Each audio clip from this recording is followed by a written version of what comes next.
Greetings, morning. Can we all stand for the first stanza of the national anthem?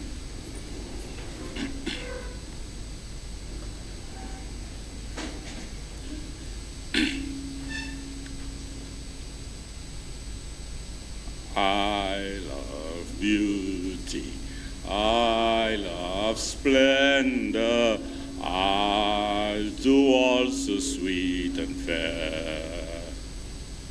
All must surely gaze in wonder at thy gifts so rich and rare. Rivers, valleys, hills and mountains, all these gifts we do extol. Healthy land so like all mountains, giving cheer that warms my soul. Thank you.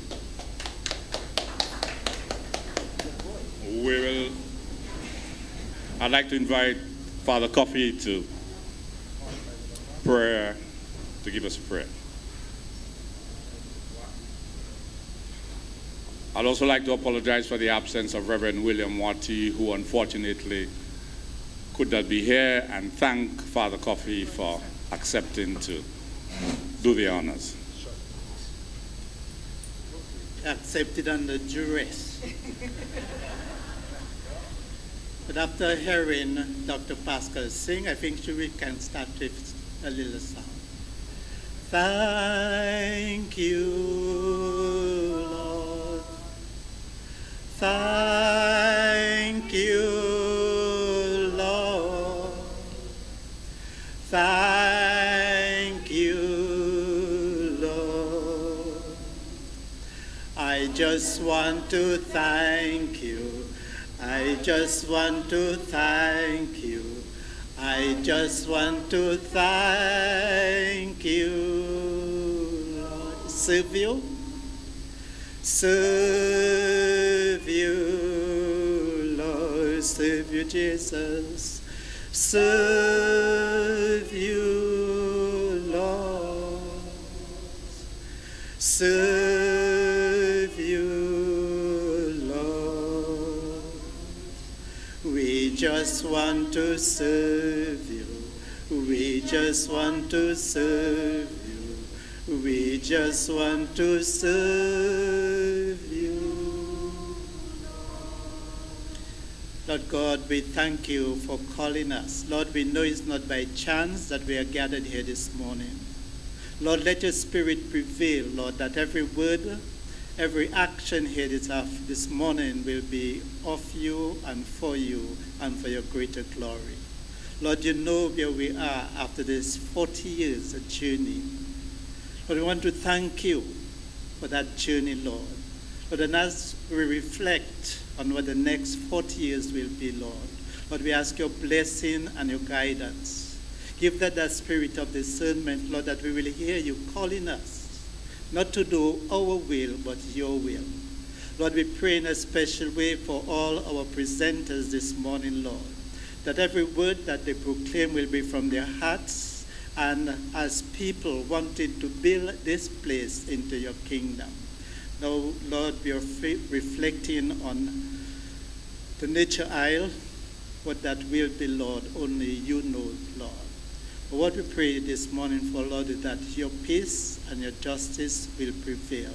And so, Lord, we pray in the words that you taught us as we say, Our Father, who art in heaven, hallowed be thy name. Thy will be done on earth as it is in heaven. Give us this day our daily bread, and forgive us our trespasses, as we forgive those who trespass against us. And lead us not into temptation, but deliver us from evil. For thine is the kingdom, the power, and the glory of yours, forever and ever. God bless you, and God bless this gathering. Thank you, Father.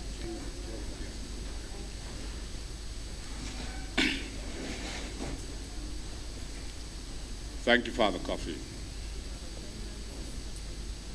Before I give my brief remarks, I just want to make a note that in the program, we see at 9:15, we have a presentation. We've just reversed the presentation. So the 9:30 big idea presentation will come first, and the techno-politics of the nature eye will come second. Welcome.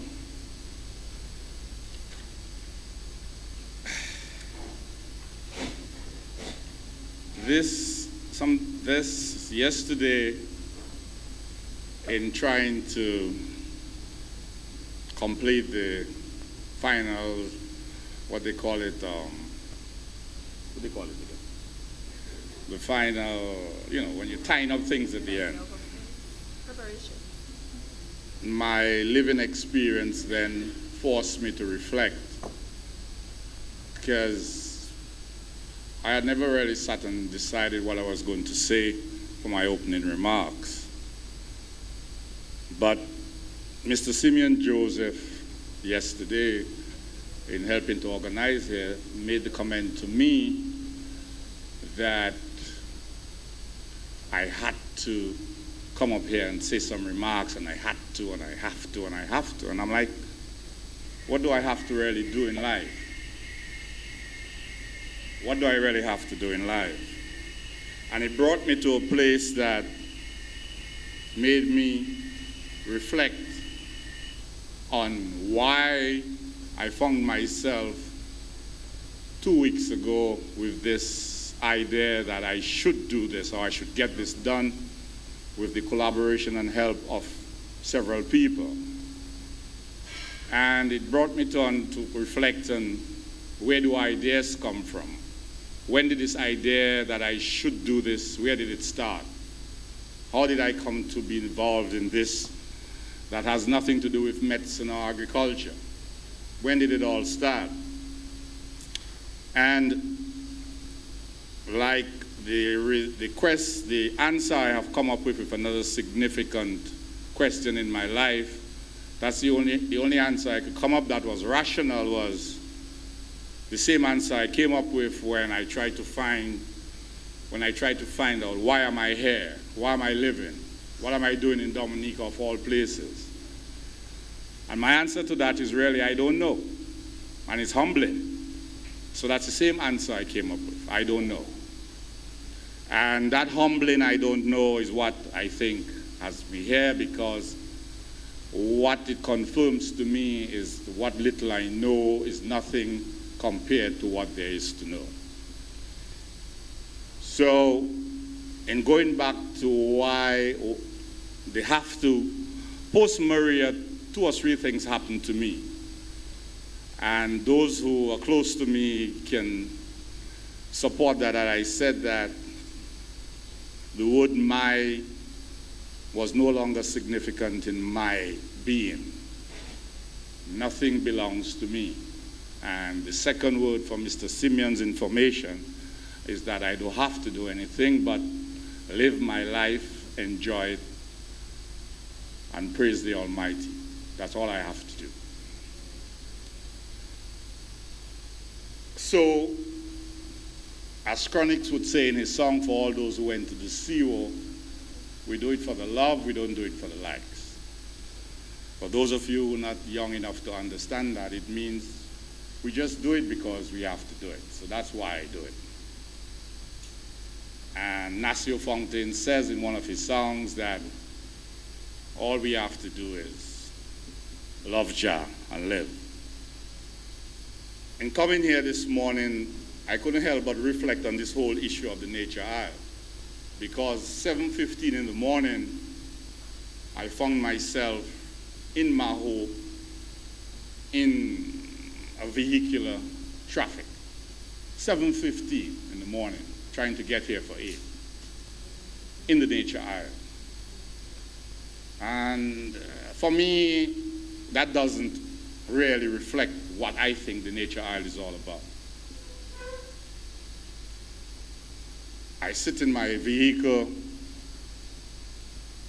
trying to get myself in sync for this presentation, and I hear on the radio that some people up in Petit Colibri had to demonstrate about a road that was being blocked by somebody else, that a public road and all of that kind of stuff. And I'm saying, is this really the nature aisle? And we are here in this independence reunion after 40 years. And although I'm not a biblical man myself, the biblical narrative of 40 years is not just about 10 years, it's not just about 20 years, neither is it about 30 years. It's about 40 years that after we have celebrated and going back to business as usual. 40 years in that narrative, to me or to my understanding, meant it is time to stop fooling around and claim this nature isle as our inheritance promised to our ancestors. 40 years is 40 years out of the wilderness that, if my understanding and my memory is right, that Moses served, or Moses was in charge of. I think we need to take this sacred land and make it work for us and our children, or else we will have more of what has happened in Petit Colibri yesterday. And I think if we don't do that in a way that preserves the nature isle and helps us to be more all for each and each for all, and helps us to extol the rivers, valleys, hills, and mountains,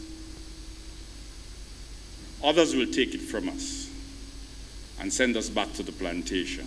Because in life, anything you don't use, you lose. And anything you don't consider sacred and protect and give your life to it, you will lose it. So I hope this Futures Conference, this inaugural Futures Conference, will be a first step in that regard. I subscribe to the view that our past informs the present, and it's the present, what I do now, that will determine the future. I hope that we can examine together, with your help, the start to looking at who we are now, who we have been, and who we may become in the next 40 years in 2058.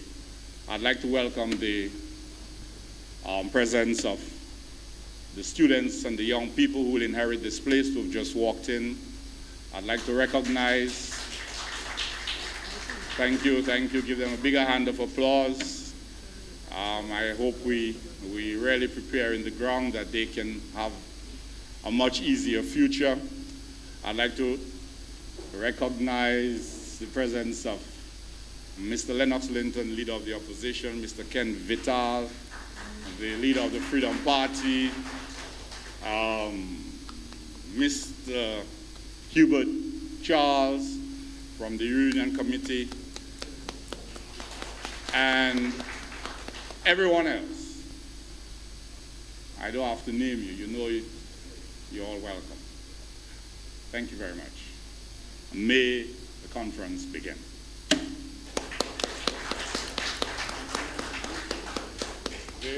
Our first presenter is no stranger to us.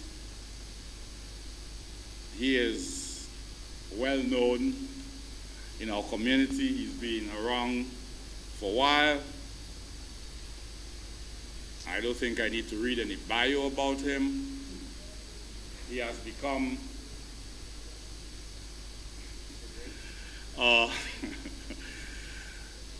what I would call a spiritual friend, and I would like to invite Henry Cassate Shillingford to present the big idea of the nature island of the world in 20 years.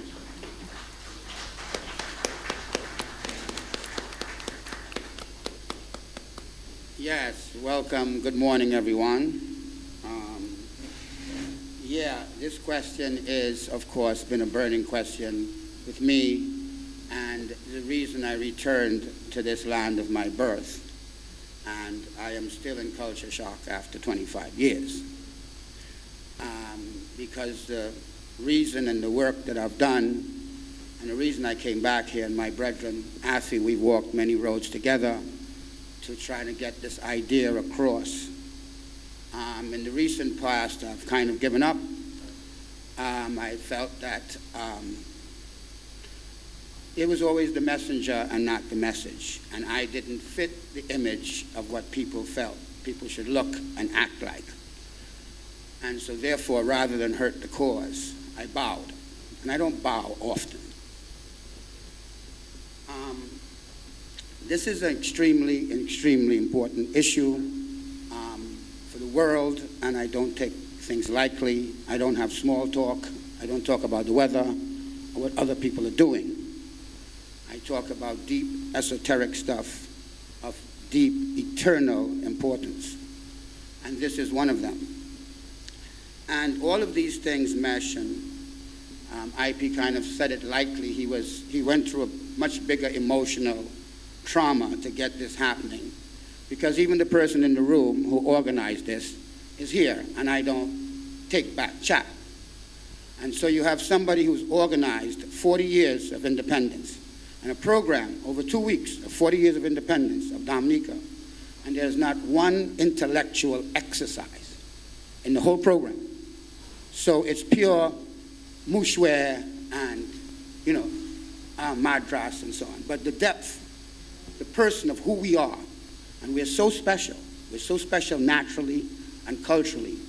And my tiredness comes from how many idiots in high positions just don't get it. And it's no light thing. It's no light thing. I sweat blood and tears. And I have these long snakes on my head for a reason. And they are a cross that I bear, but they are a cross in a society like this. And so, even this 40 years, it's not just 40 years, because that's the Old Testament. Everything is connected. And everything is connected. And it's not just 40 years of Moses, but it's 40 days in Gethsemane of Christ. And so, the New Testament and the Old Testament ties. And even in this supposedly religious society, the ones organizing a 40th year did not think it was important to add something spiritual and intellectual to the exercise of recognizing these 40 years. And that's the state of the intellectual ecology of Dominica. Its natural ecology is fantastic. Its intellectual ecology is decrepit. And we hope to do something about that today. And the exercise that I've been asked to do is to generate thought, to generate discussion amongst you, so that you can give back something to the nation that hopefully will inform the political directorate of where they should, and only, in my view, because I don't believe and I don't think, I know. And when I don't know, I've been taught something else. We are somewhere here. Part of us, we are here. And this is made up of everything you are. Every mineral, every energy force that is in there is in you. And it just depends on circumstances and forces that these energies congeal into planets or stars or Milky Ways or whatever it is. And it even congeals into you. It congeals into planets. And so as we go through this, what we see is the potential of possibilities. And we all have dramatic potentials of possibilities. All of it is there for us to take. Well, these things are dependent on how these things have congealed. So do they make stars? Do they make planets? Do they make comets? Do they make life? It's all the same material. It's just how they manage to attract and connect and then congeal. And this occurs in everything, because as above, so below, as within, so without. This is actually your atomic structure. It's the same way it works. An atom is just the solar system. It's just energy spinning around a force in the middle. That's what everything is.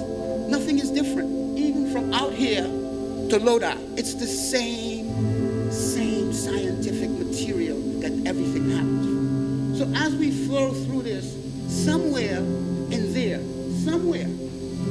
there is this blue floating mass of wonder. And that is proven to be wonder, and I think it is eternally and universally, as I would say it, universally important. And as we flow through there, we come upon this magnificence in the midst of all of that. And somewhere there, and all of that energy has congealed into creating this thing. Somewhere there, all of these particles have congealed to make here. And there is the nature island of the world is called.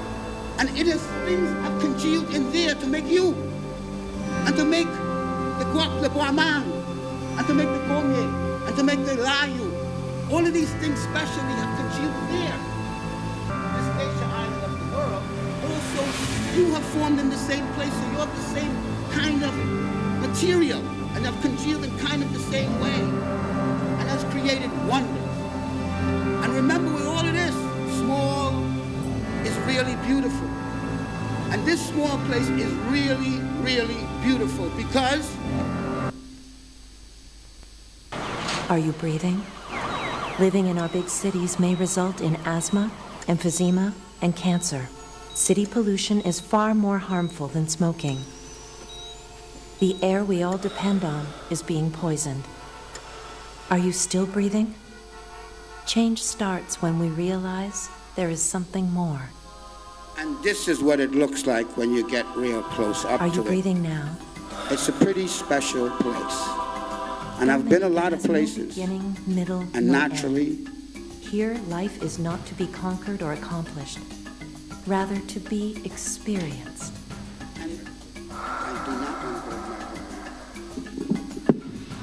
As you can see, there are these elements that we're bringing up are truly singular elements of Dominica. This little 200, 300 square mile place have these wonders. The fastest World Heritage Desert in the world, natural site. The most surface water per capita in surface life in the world. We haven't started to drill Dominica. How many wells there are in Dominica? There may be 10 underground rivers. The best hike in the world, not to mention it's the largest boiling lake in the Western Hemisphere. We're not second in the world, we're the largest in the Western Hemisphere. Grand Canyon don't have one, Brazil don't have one. Last to be colonized, we have particular cultural things. We have the first slave owner in Dominica was a Mila that hasn't worked anywhere in the world.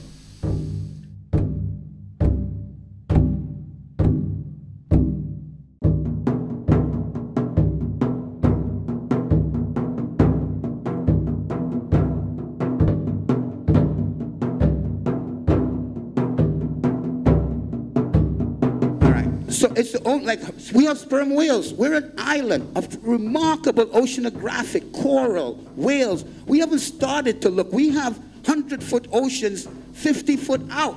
This doesn't happen. You go 50 foot out, Barbados, you're just up to your knees. We have deep ocean close to us. As I said, the largest boiling lake in the Western Hemisphere. And look at where she's sitting. From that to this. We have from deep spring, hot springs, to the ocean, and our forests don't have no poisonous snakes or insects. I've talked to travelers in Brazil. You have to have long pants and long shirts, you know, leaves, insects. You can just, and in 10 minutes you're in deep forest, at least before Maria. 40% of our electricity is still renewable or possible. It's easy for us to become a fully renewable state. And so all of these wonders that we have one of the three best air qualities in the world. I told a few governments ago we should advertise that as a great thing. They laughed at me. I said we should advertise our place as the only place in the Caribbean without an international airport. I think those things, those smallness, the intimacy of Dominica is what makes it so special. But guess what? Look at all of these things, and this is just some of the list, right? Herbal medicine is still primary in Dominica. When people get sick in Dominica, they ask for bush before they ask for aspirin. You know, we have a basis, an integrity. We're not making this up. They got to make up pirate stories in Antigua and other places to attract people. We have, because you can only achieve the big idea, which I will get to, with integrity. It ain't no fake news. And it's, you have to really be about it. You can't fake being 100% renewable. You can't fake it. So the important thing is that it has, that's why I was talking about our Constitution, what we are made of from the basic atomic level. That's what we have to find, that that same atomic structure that's part of us is also part of the nature island, because for some reason we were found here. And so he doesn't know why he was born here. I know, and I know why I was born here. Because my metabolism, my consciousness was of a natural form, and it congealed here for the purpose of standing before you and telling you this today. Even for that reason only, my life would have been worth it. That's how I take every moment of the life. Every moment. Remember, you're not breathing air. You're breathing light. Look at this. Smallest and weakest economy in CARICOM. Third most cancerous nation in the world. Non-communicable disease epidemic, I'm told by all the doctors. You know, that's high blood pressure, heart disease. 176,000 acres cultivated in 1975. As an agricultural nation, we haven't gone up, we've gone down. And it's probably lower than that now. We have the biggest brain drain migration in the Caribbean. We have a 30% rate of returnees for students. St. Lucia has 70% returnee. Everybody, I am a family of 7, they're all grade 6. They ain't coming back here.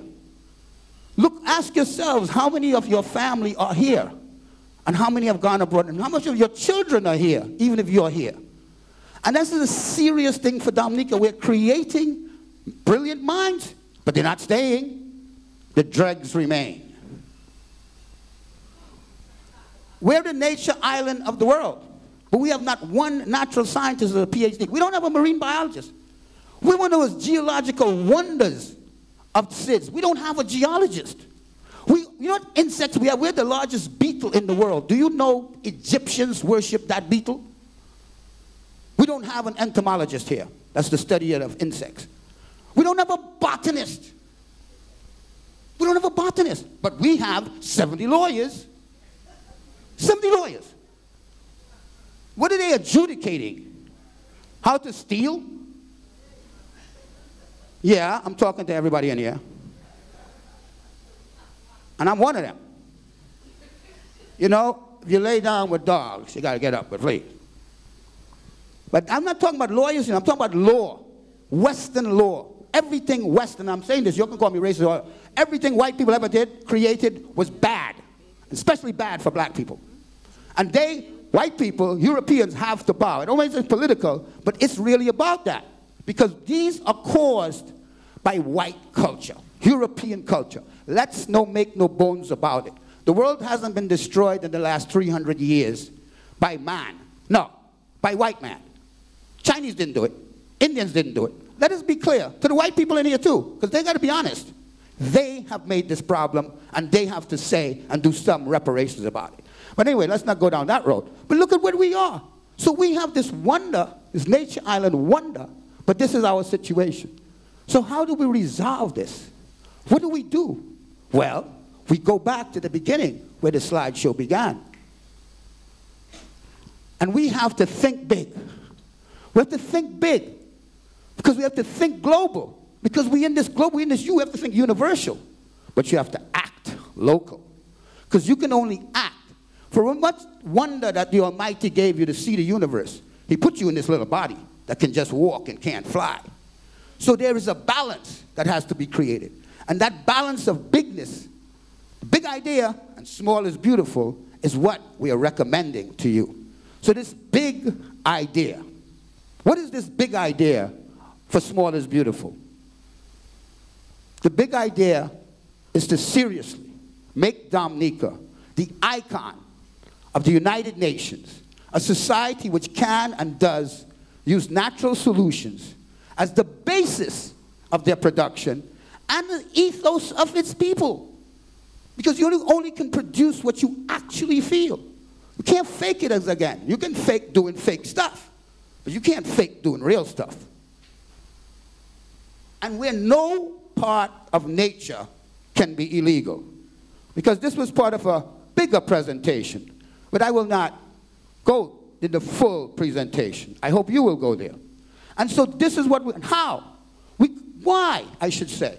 Because the world needs a state in the middle of this warring, environmentally and socially polluted and decaying world to represent an example, a purity, you know, an oasis of a nation state, not just a place somewhere, but a nation state with sovereignty that can actually vote on the United Nations, can say I'm against all war because I'm the nature isle. It's be like motherhood. If you stand up there for your 15 minutes of fame as the Prime Minister of Dominica and you declare this, you're like motherhood because you're doing it with integrity. You're not making it up. You can really say all those things. By the way, we have the largest boiling lake. By the way, we have the last people of Kalinago. By the way, the latest colonized Caribbean people and all that other stuff. And so, why can this not be? As objective as you can. Does not the world need an icon to represent all this natural they're selling in their goods? Everything has to be natural, you know, organic. But there's no place that represents in all its aspects, in energy, in agriculture, in economy, in social relations, in governance, all of which is possible. We have the best local government arrangement. We have the best local health care. They're just not taken care of, but they're there. And so, why do we do this? Now, because health, wellness, and prosperity is the basis of our existence. No matter what anybody says, they want health, they want wellness, and they want prosperity. They want prosperity. They don't want to be wealthy. They don't want to prosper in whatever they're doing. And now we want to do this. Well, remember, as much as these are global, it's local. We want to do this here. How can we achieve this here? It must be by agriculture. Agriculture is the basis of everything. It's land, and it's land, air, and water, because that's agriculture, our biosphere.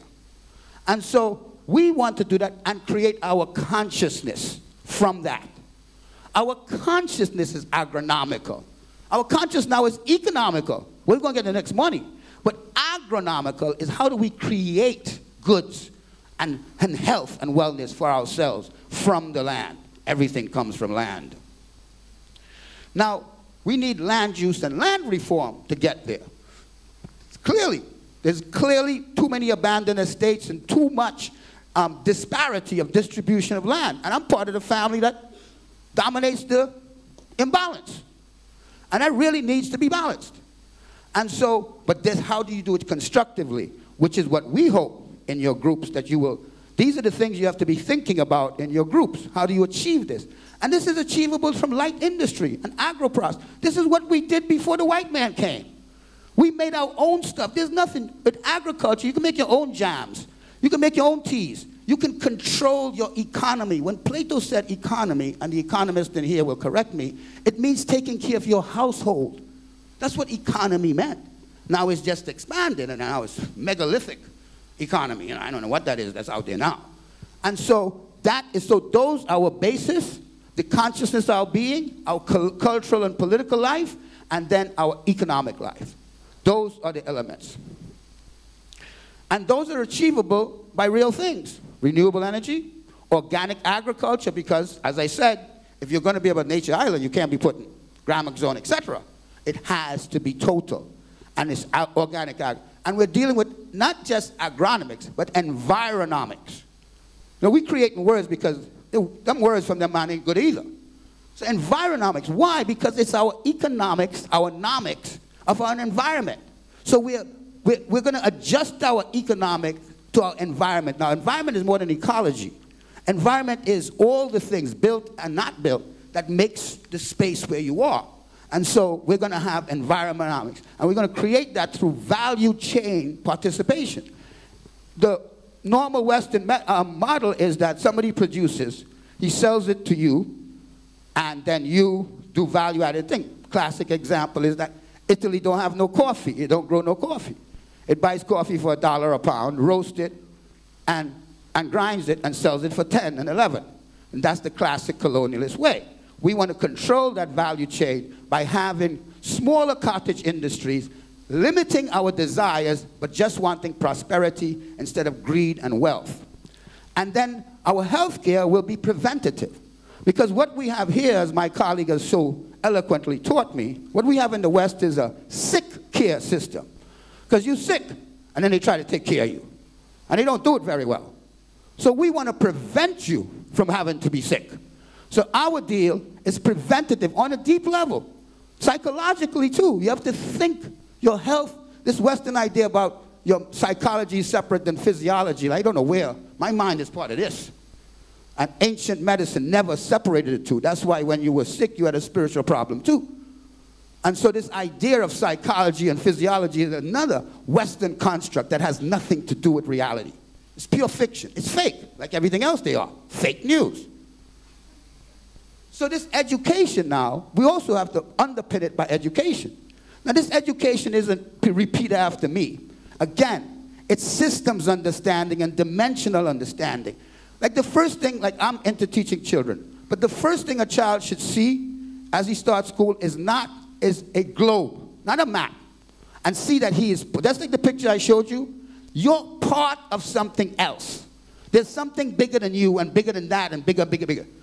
So the idea that we are small, but we know the big, is an important, and to see life as dimensional. That everything is layers, there's depth. This black or white is not reality. Straight lines don't exist in nature. And so we want to create an intellectual ecology, because ecology is how natural systems work together to create an ecology, as opposed to an environment which is a static kind of thing. That's what the ecology are, active natural systems that work together. That's an ecology. Well, we want to create intellectual ecology.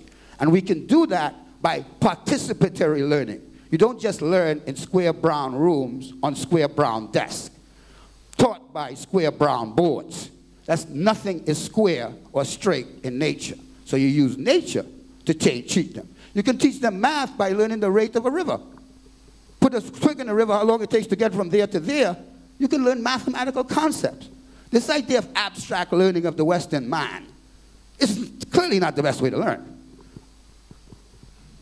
And so we're suggesting, when you do this, this is what will happen.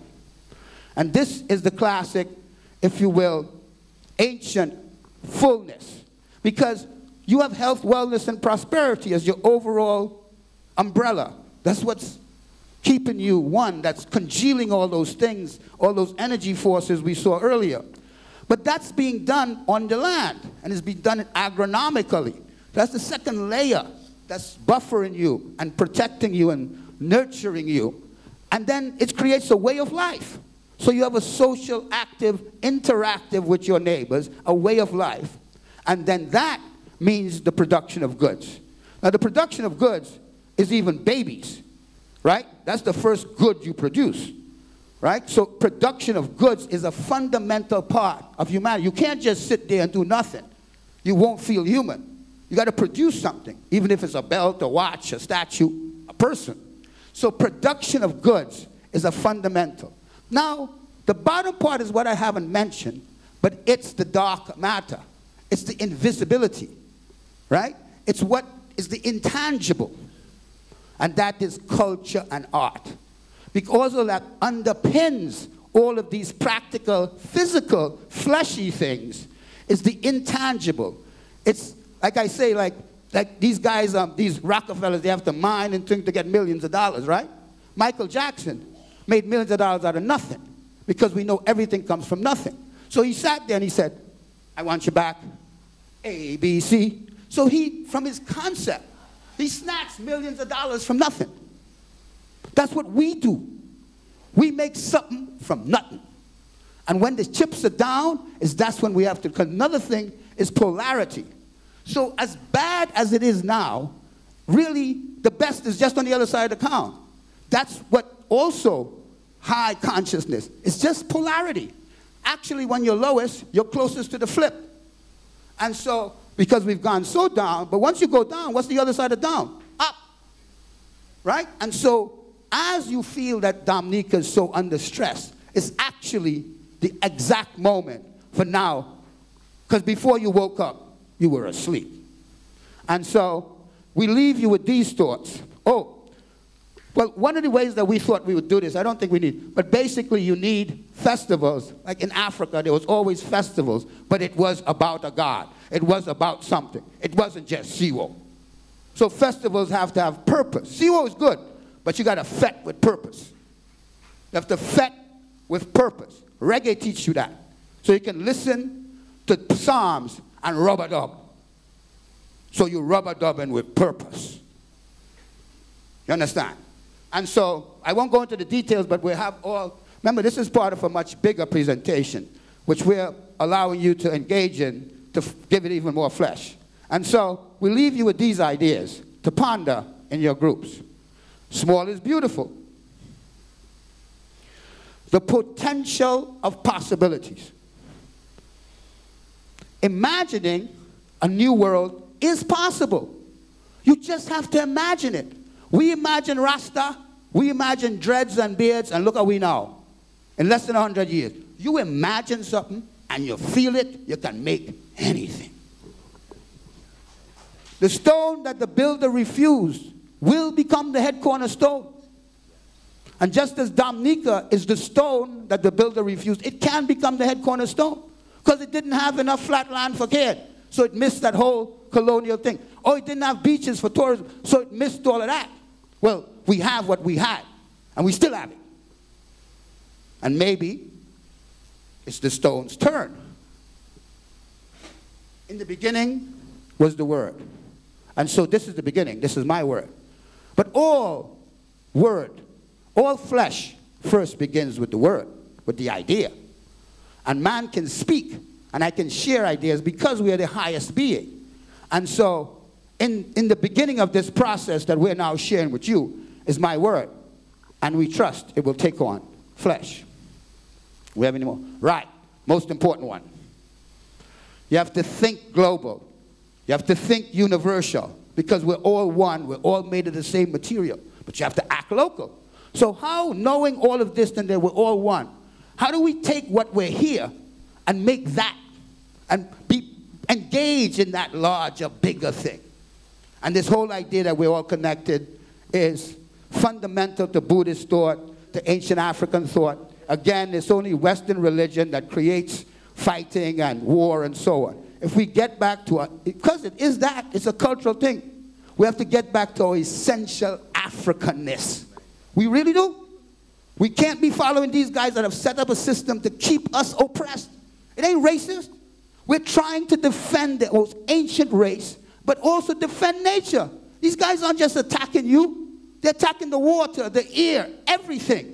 And we have to be warriors now. This is our generation. This is where we're found. And we're here in Dominica, one of the last stalwarts defending this issue. And so I leave it to you. It's in your hands.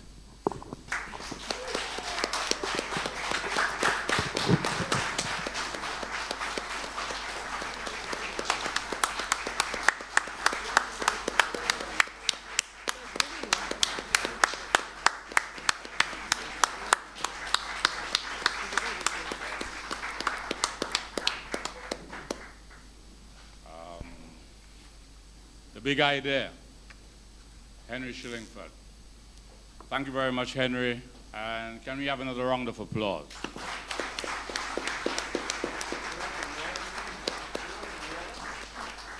I'm in a nature island giving a speech and the guys brought water. I mean, you see this congruency? I'm not making a joke, IP. I'm saying the irony is real. It's coming. What did he say? He can think about it and water comes. Why doesn't he just think about it and let water come? No. I thought about it, and to make water come, I asked my host. It's on its way.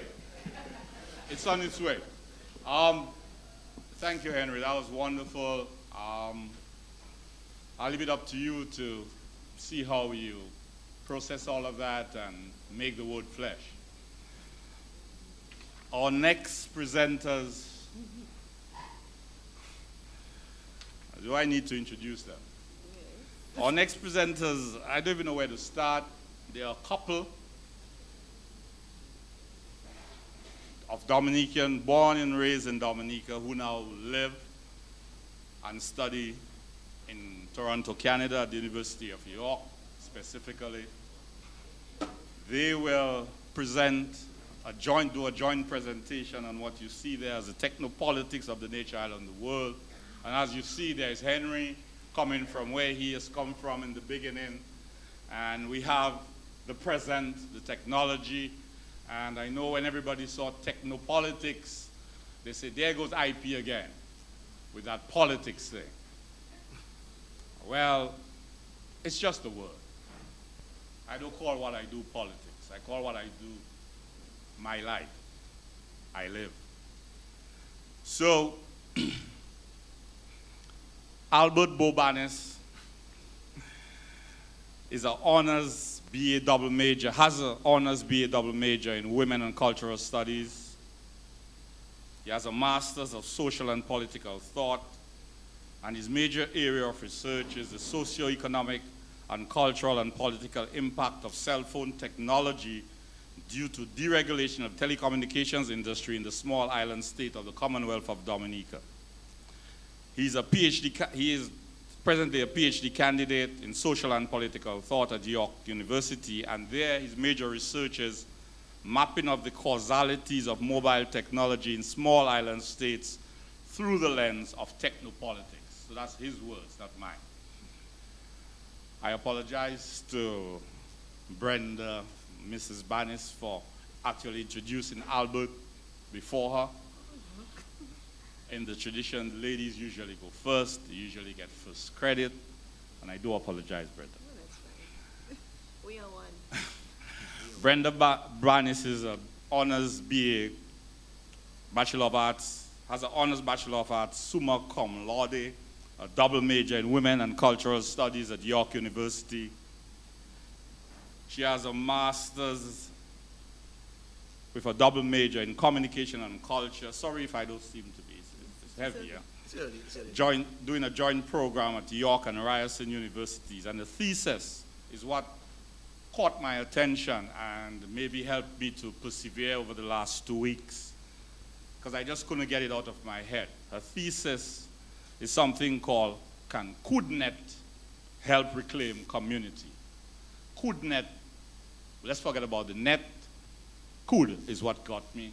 Could comes from Kudme, Kudmetics, and I am sure what she's going to present will provide the tools to help realize and help us realize that we can become the nature island of the world, a true icon, even using technology.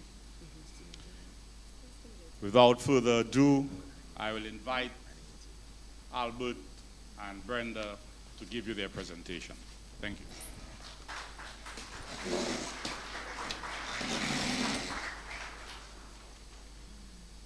Thank you for coming, everyone.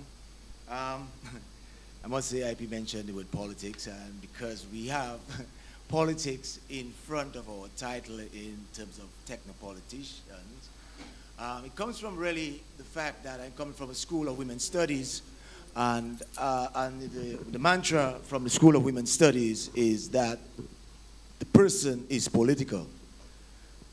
So again, good day everyone, and thanks for being here. Henry has, just as we have all seen, given us a very stimulating presentation and the fury behind the big idea in rebranding the Commonwealth of Dominica as the nature island of the world. We see that it's very important right now, after 40 years. We need, I would say, an interjection to Independence 2.0. My wife and I are very elated to be back home. And it's amazing to be back home. Really amazing to see the love and appreciation and the blessings and kindness of people during these trying times. And my mom, Mrs. Lucy Banis, sends her love, as the rest of my family and Brenda families as well. Because it's amazing, it's real amazing to be at home. It's challenging, yes, but it's amazing. So we're back home, and to share our knowledge and insights that we have acquired in our journey through a joint presentation. We have decided to contribute to this inaugural conference And like most Dominicans, we envision a future of unlimited possibilities in the rebranding of the Commonwealth of Dominica as the nature isle of the world, which we call for now going forward just now. We're calling that as an act of urgency, a time for us to act and embrace something for once, because there's something beating on the temples of our heart, and it's been beating for way too long. So we say now is the time to act. And we have always done everything with God at the helm, and see this opportunity as a continuum of these contributions. And one of the things we must be mindful of when dealing with nature, that technology acts as the medium for us to interact with nature. So one way that we interact with nature is with technology. So human beings, by extension, are tool-bearing entities. Thus, our survivability and upward mobility depends on our interactions with things. Ian Howder states that the social world of humans and material world of things are entangled together by dependencies that create potential future investments and entrapments. These entrapments is also caused by how we value things, and its practicals includes debt, duties, obligations, values in which those are embedded. Therefore, I think our interaction with nature in rebranding the COD to now forces a dynamic process in the subjectivity whereby the survivability of the object and oneself are interdependent on the mutual obligation of each other. So we see that we are in an entrapment with things in our pursuit to unravel the complexification and to meet our demands through nature. So this entrapment, think of it as you have a car.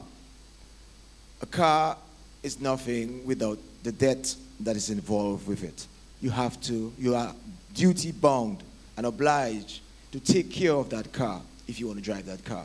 You have to buy tires, gas. So anything, any inanimated thing that you will get yourself involved with, just remember there is a form of entrapment.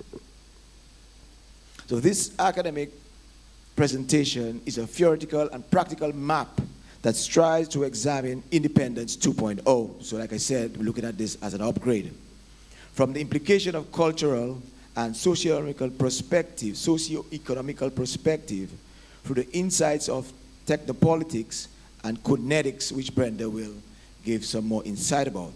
It will expand on the challenges and implications of the rebranding of the COD to now with the use of technology. Now, when I talk about techno-politics, I'm using pretty much the notion by Professor Shannon Bell as a thread that links political philosophers and social theorists in a convergence with the belief that technology, keyword there, that technology alters existence in terms of self, order, agency, consciousness, intimacy, intelligence, reason, life, embodiment, identity, and gender. In terms of always just mentioning with technology, I think we need to flush out what we are talking about. There's many definitions and interpretations of technology, but I tend to like Luis Suarez Villa interpretation of technology. He says that technology is a result of human action and decisions. Very important to keep that in mind. A result of human action and decisions. And those decisions have social, political, and economic dimensions and are therefore not purely technical or indifferent to society. Therefore, technology is subject to intervention which affects and is affected by both functional and cultural influences. So, in a nutshell, technology is not fixed to some gadgetry. In other words, you, me, are technological. Culture is technology, by extension. And as Marshall McLuhan would say, technology is an extension of us, in a way, our second skin. So, in terms of our methodology, one of the things we were trying to not present is to give the idea that technology determines who we are. This should be technological, include the insights that we are technologically determined. So in order to avoid that argument, that technologically determined presentation, we have incorporated a domesticated perspective which Rich Ling describes as a negotiation between the technical and the social determinism, which at the same time try to evade the constriction of affordance.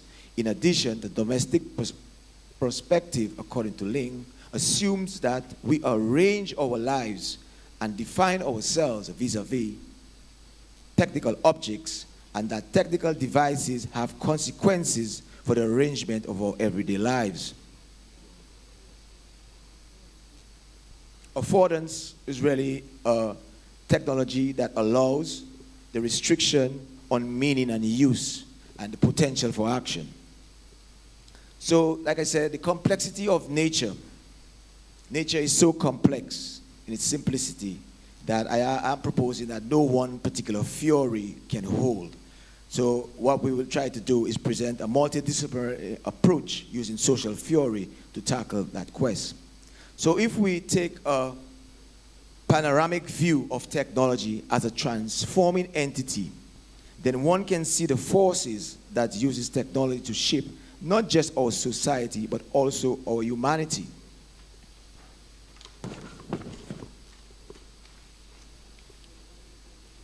But we must be cautious in the use of technology, because there is always embedded in any form of technology some unintended consequences. Steve Matthewman claims that theories like maps can be paradoxical.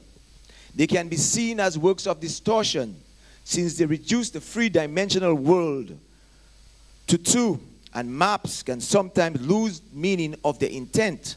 Why? In scaling down the world, maps may require to concentrate on particular places, which could sometimes fortify focusing on other essential areas. So with the map and scaling down the world, we may want to focus on the land and not what's beneath the land, or the sea and not what's beneath the sea and in the water, or vice versa. In the way we want, it tends to give us a pinpoint direction. In relation to the COD in rebranding as now, we must be mindful of the unintended consequences. So while there are several ways of getting there, we must also recognize there will be impediments along that journey. Janice Jansen informs us that while technology promises much, it has many unintended consequences, as the relationships between technological innovation and mundane use has resulted in social exploitation that is different, since new behaviors, attitudes, and values emerges from technological habits. And as my focus is on the use of mobile technology in Dominica, we can see that the more those technology is used, that type of technology on island, we are seeing new habits and behaviors on island. Not just to blame the technology per se, but we could say that it is contributing to new forms of subjectivity on the island of Dominica. Also, our quest to use theory to gain insight into our social world, we can sometimes find ourselves within a mirage, as theory has the power to distract, reveal, conceal, and inspire knowledge. And like maps, they can sometimes leave us stranded at dead ends, going in circles, or even in a quagmire. Now I want to regress a little bit, because we've been just calling out names, name. For instance, Dominica, we have gone from Whitey Kubuli to Dominica, get independence. We say, well, okay, we're the Commonwealth of Dominica, and now we are still proposing a transformation to rebrand it to the Nature Isle of the World. So what is in a name? To some, it is nothing.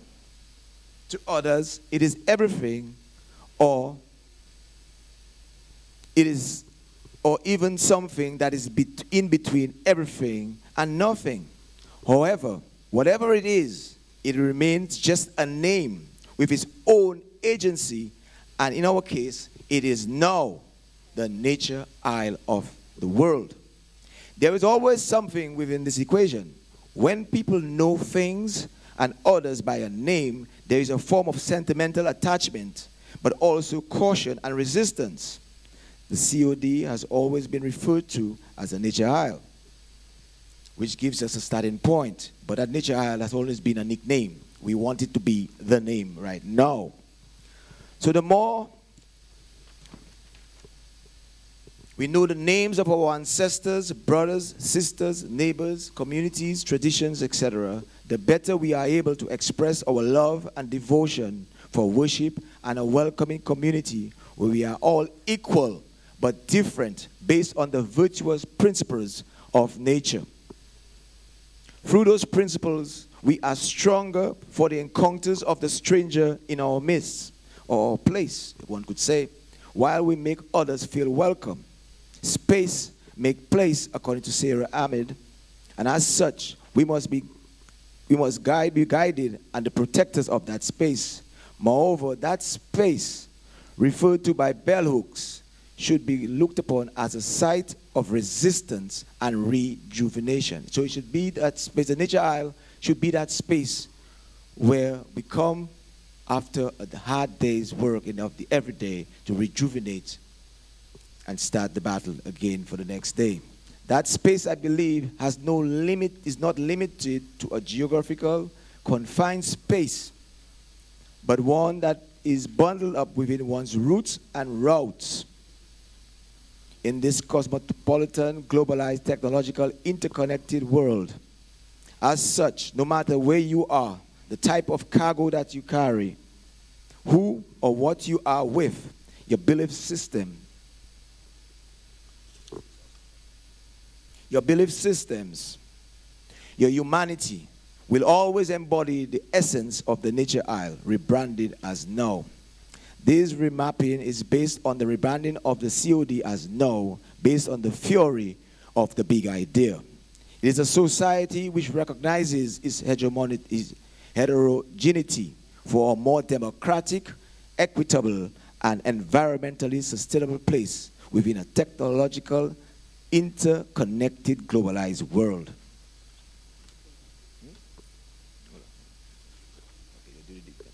So right now we're going to digress a little bit and move across to Brenda, who's going to give us some more insight into this transformation of the rebranding of Dominica. Good morning, everybody. 40 years ago, we were happy singing, "We have got it now," independence for our country.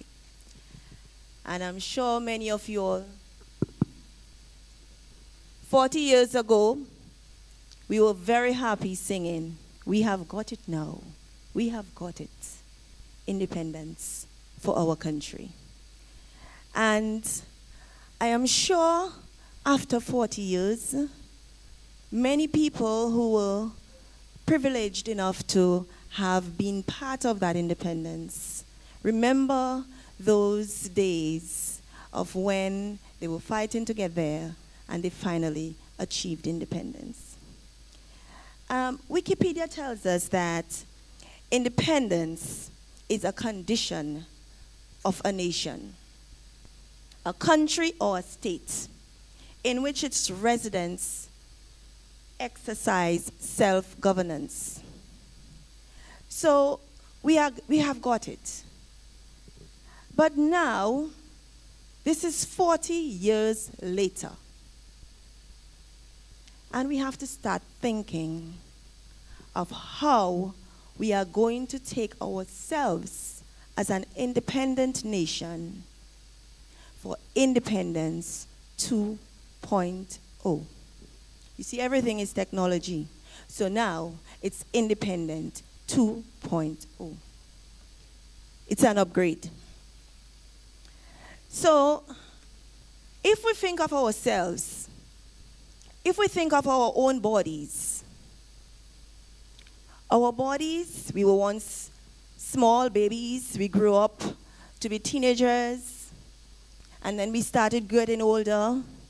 We became a little fatter, we became a more full person. And for those who have gracefully aged, probably using a stick to walk, let us just imagine that as a country.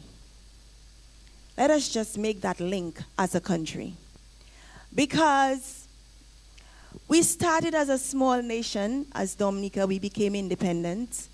We grew over the years, right? Good things happened, bad things happened. But this is the juncture at which we are at. And what and where do we go from here as a 40-year-old independent country? Now, what I'm going to do is, we saw a presentation from Henry about the big idea. And one of the things that we know for a fact is, Nature Isle always goes with the word Dominica. Everywhere you pass in the world, and I've been to many places in the world, Dominicans, oh my God, this place is just Nature Isle. It's just such beautiful people. And when you think of the beauty of nature, when you think of where Dominica, how you position Dominica, we know for a fact that nature is something that is very vital. So in all of this smallness, we have something that is wonderful and beautiful. And why aren't we using that for us to develop ourselves, to create employment for ourselves, and to grow as a nation? And so a lot of times, this very small but beautiful country, we tend, when we think of how we can make it better, that we need to go out there. But Dominica, there are so many special things right here. And one of them happened to be Kudma, right? So many great cultural tools that we can use to develop ourselves. And when I started my master's on communication and culture, everything I have done over in my education has always been, I always felt I wanted to be something about God, that, I was doing something for God. But also, I always felt I had to put Dominica as the forefront. So when I would go around, making all my presentations, and many of my professors would line up because Brenda is presenting. And I always said, and would be screaming, Canada, Canada, and I would say, yes, Canada, but Dominica first, always. And many times, to force people to remember that Nature Isle, I would bring copies of the old atlas we had when we went to school, in primary school, and I would put an X on Dominica Republic and a big check mark on Dominica and say, that's the place. That's the real place. And I always say Dominica is one of the happiest places in the world. There are so many great things we have to sell as a nation, as a country, as just the natural beauty of this place. I do not think we know the gold mine that we are sitting on. And so I decided with my journey, I wanted to start with Kudma. And by now, I'm sure many people know that I had lost a nephew, Wayne Darampo, and I was very sad because I saw another side of Dominica. I was always excited about Dominica, and then I saw and experienced another side of Dominica. And I felt I had to do something to be able to exhale and to be able to do something as a call of action in response to the young people of Dominica. And so Albert, being from Goodwill, decided, let's have a Goodwill reunion. And I said, okay, but we're not just going to meet and laugh and chat. We are going to have a reunion of substance. And we had a whole set of things we were doing. When we were talking and planning on Skype, we would sometimes start, okay, 3 o'clock is the meeting, all 12 o'clock in the night we're still talking. Because the first half of the time we have to be so excited about Dominica, and then we would start planning and planning and planning. And so that was part of that Kudma. And when we were planning this thing and working on this thing, I said, but wait a minute.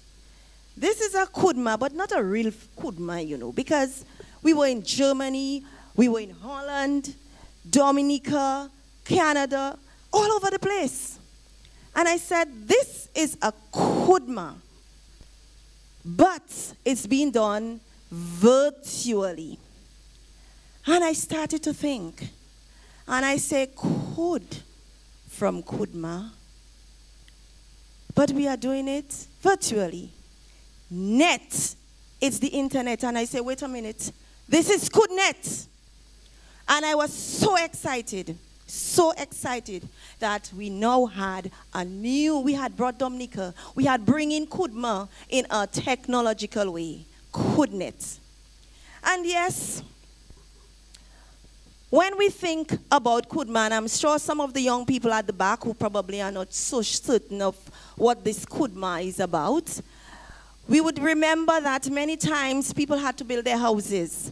And what would happen is, on a Saturday morning, a whole group of people would come together and they would discuss and, okay, I'm going to build that. I'm going to bring this. I'm going to bring the stones. Okay, I'm going to bring the cement.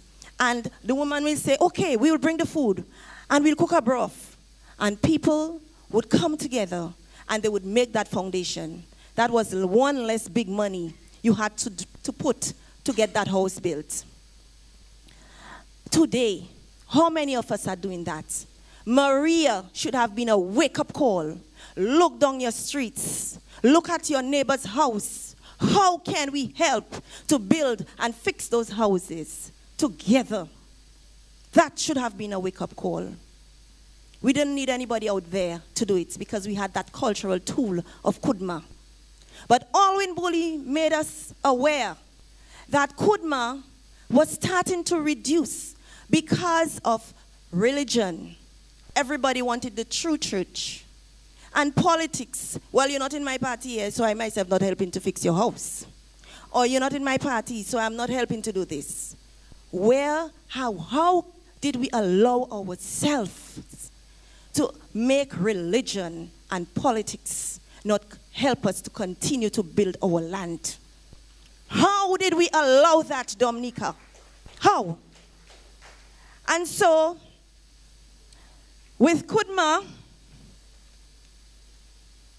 the concept of Kudma, we know it also as Journée. You know, some people will call it Kudma, some people call it Journée. And what the lady or somebody else is saying, we had a gender problem with the Kudma itself. Because if Mr. So-and-so was working his land, it was because Momsen looks at it differently. She says that so-and-so, Mr. So-and-so is doing his land, so that's a Kudma. It's important. It's a man. But the women who are there doing the same thing, they are just doing a little backyard gardening. And we know if we think about Dominica, there are some powerful women who run their land. Right? So, while we are looking at the big idea and developing Dominica as the nature isle of the world, we have to remember to put aside that gender thing and say we are doing it together equally. Now, everything starts somewhere. We have that cultural tool, but we are also connected with our African ancestry. And Kudme also connects with a terminology we refer to as Ubuntu. And I'm sure many of you all have heard that term. Desmond Tutu tells us it is the essence of being human. One cannot exist in isolation. We are all interconnected. All of us. So it's whether you are the prime minister whether you are the leader of the opposition, whether you are the gentleman here for the freedom, and all of us, whatever our political affiliation, guess what? We have one commonality. We are all interconnected, and the sons and daughters of the nature isle of the world. And so, how does KUDNET connect with this big idea? How does it connect with this big idea? We know for a fact that when Henry told us about all those different things that we can look at in terms of the tentacles of, all right, let's look at how we can use the nature isle for healthcare. Think about it. If we create Dominica as a nature isle for you to come and get health, everybody all over North America, wherever, they would come to our country for health care. You know what that would mean? Not only are we providing holistic health care, but our people are employed. Our people will have their jobs. Our people will be independent, can build their own homes, to have this form of dependency. Right? That's part of it. There are many of us in the diaspora. One of the things that he mentioned is we do not have a PhD botanist in Dominica. We know, though, that many of the Dominicans that are there are still doing a very good job, whether they have a PhD or not, because it doesn't take a PhD to do a good job. But we still need to have that research to help us to guide our way. And we have Dominicans abroad who we can connect with, who we can work with to help us to create a better Dominica. And so I come to the next part, the diaspora and the locals. This is a major problem. Major, major problem. We have more Dominicans abroad than at home. And so why, therefore, are we going on about those people in the diaspora and those people in the diaspora? We need to stop it. We live Dominica in our hearts every day. Every day I make a presentation. I make myself an ambassador for Dominica. Whether we are a cleaner, whether we are a prime minister, whether we are whatever we are in our life, we are ambassadors of our country. And so, we need to stop that diaspora thing. We need to stop that diaspora thing and start looking at Dominica as we are thinking globally and acting locally. So we are still using our cultural tools to develop what we need to do. We have the problem of our digital divide. Because if we have to have a KUDNET, you cannot tell people, well, we want to plan this, and you cannot even access them. So we have to think about how do we create. Dominica is just 284, it is square miles. 294, whatever the number is. My God, I was a teacher, so I hope my convent practitioners are not hearing me. It's been a while. But the whole of Dominica should have free Wi-Fi. We should have that. This place is so small. We should have, everybody should have access to internet in Dominica. Right?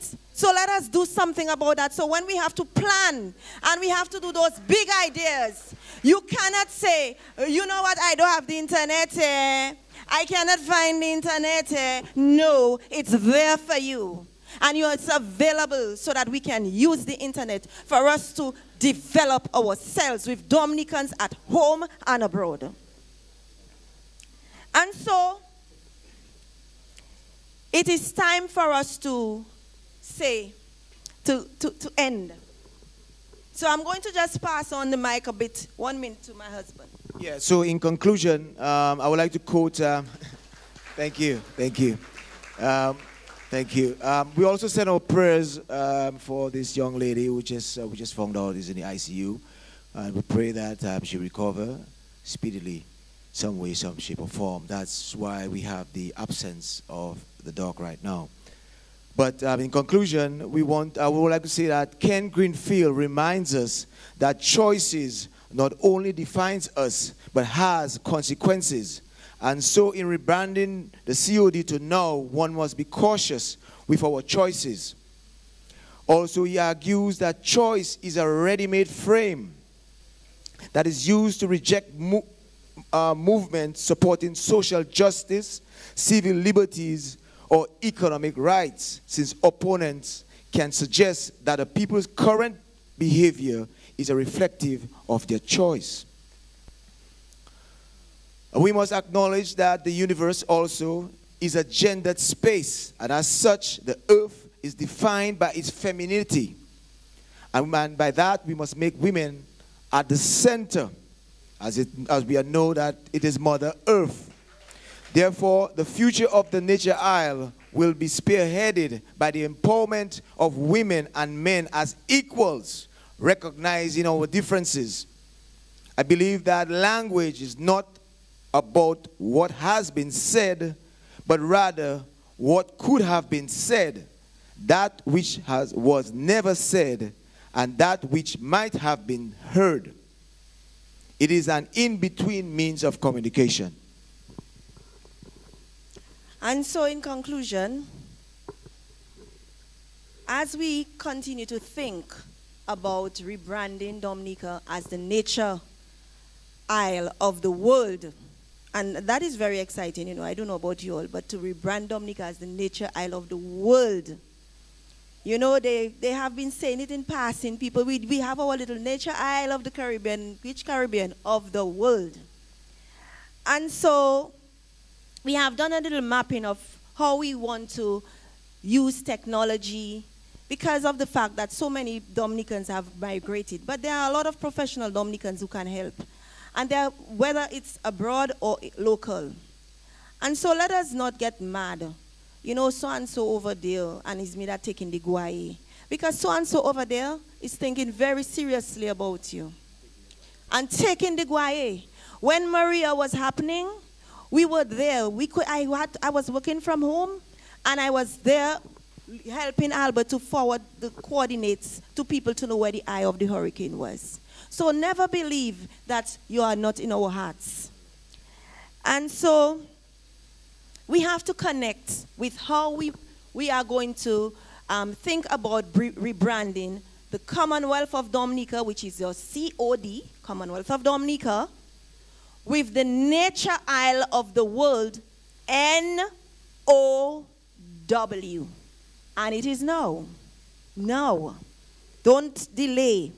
Think seriously. Think about the ideas you are going to think about, how you are going to rebrand that Dominica. And so I leave you with the words of Janine Marshallsus that says, if I encourage self-learning and imagination, I am giving flying lessons for the mind.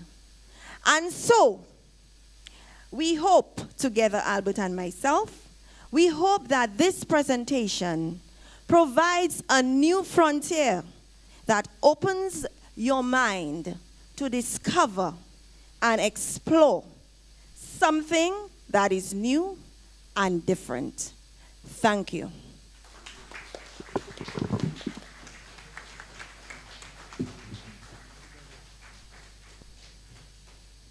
Thank you very much. Dr. Pascal has been called away on an emergency, and he may not be back before we're through. Depending on the nature of the emergency,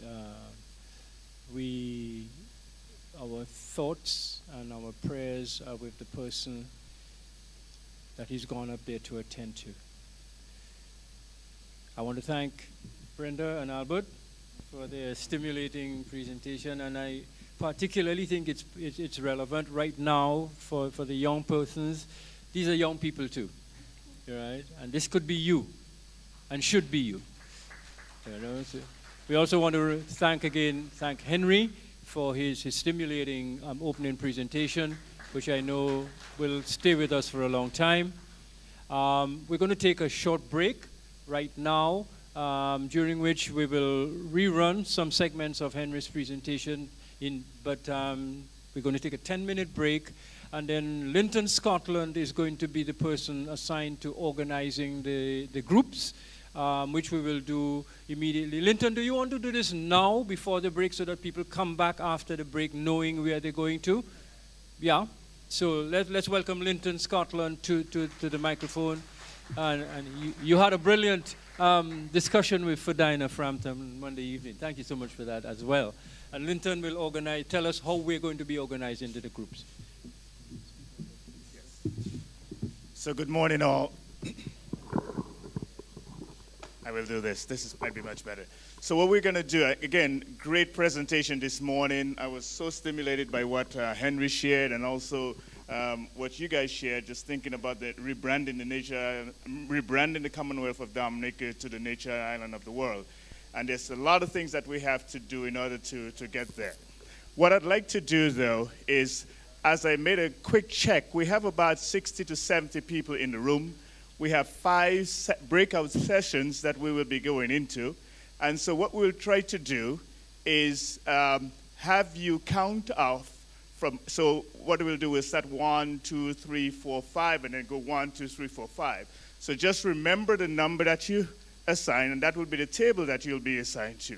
Now, if there is a session that you particularly want to be part of, but it's not the number that you assigned, we can work with that.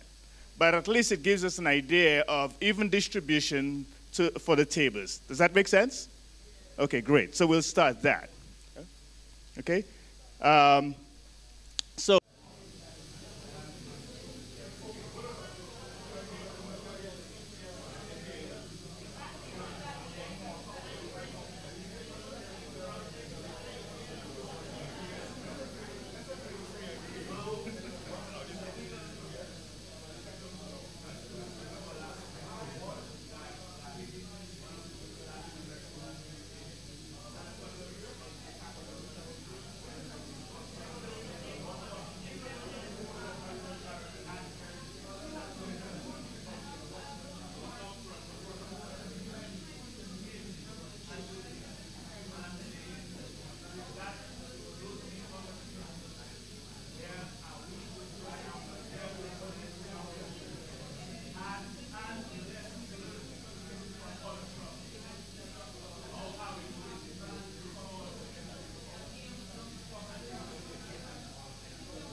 Okay, ladies and gentlemen, your time is up. Could you resume plenary position? And could we have the rapporteurs from each group? You'll have to come on stage because we need you to use the microphone. Linton, where's Linton, Scotland?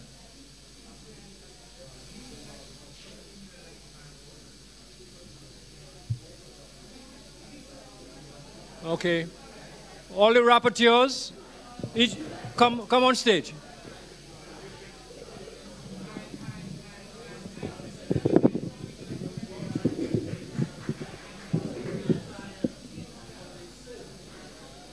We need 5 persons on stage, the rapporteurs. Please, come on up, come on up.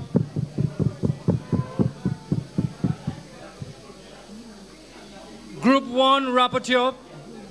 Group 1 rapporteur. Okay. Group 2 rapporteur. You want to handle it? Yeah, I will. Yeah. Okay, can I get your attention, please? Can I get your attention? Hello? Can I get your attention? Thank you. Thank you. Now I'm going to call on names of who I see speaking. If I know you, I'm going to call you out. Can I get your attention, please? Shh. Thank you for a wonderful session. I don't know about the other session, but I tell you, table number 5, it was a robust discussion. And I'm just really excited about the next part where all the facilitators, if you just wouldn't mind standing up, those who facilitated the tables and the ones, so all the facilitators, if you could just stand up, please. Okay, just the facilitators, and unless we're going to wrap up. Okay, and then who will be presenting? If you're presenting, just raise your hands. So my hand, so come right here, please. All those who will be presenting, come right up quickly. We're going to do this efficiently and quickly. Okay. Who else is, so you're table number 2, right? Table number 1, who is presenting? Let's do this quickly. Table number 3, table number 3. Please come up quickly. Stop coming and come. Table number 4, table number 4, come up quickly. And table number 5, that's our table. I'm here to, and I will present. Okay?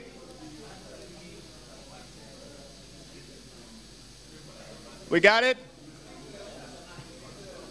Let me have your attention, please. I still want your attention. I still want your attention. Okay? So, let's give ourselves a round of applause for the work that was done.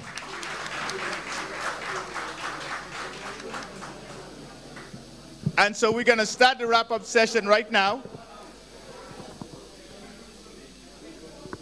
And in order to do that, please listen to me. Please listen to me. Please listen. You're still talking. Please listen to me. Thank you very much. In order to do this and to be effective, we have to give the presenters a time so that you, because you weren't at the tables, you got to hear what is being shared, right? So we have to do that. And so I'm going to call on table number 1. If you should just introduce yourself, what you talked about, and you have 2 minutes. And so I'm keeping the time. Okay? Table number 1, let's go.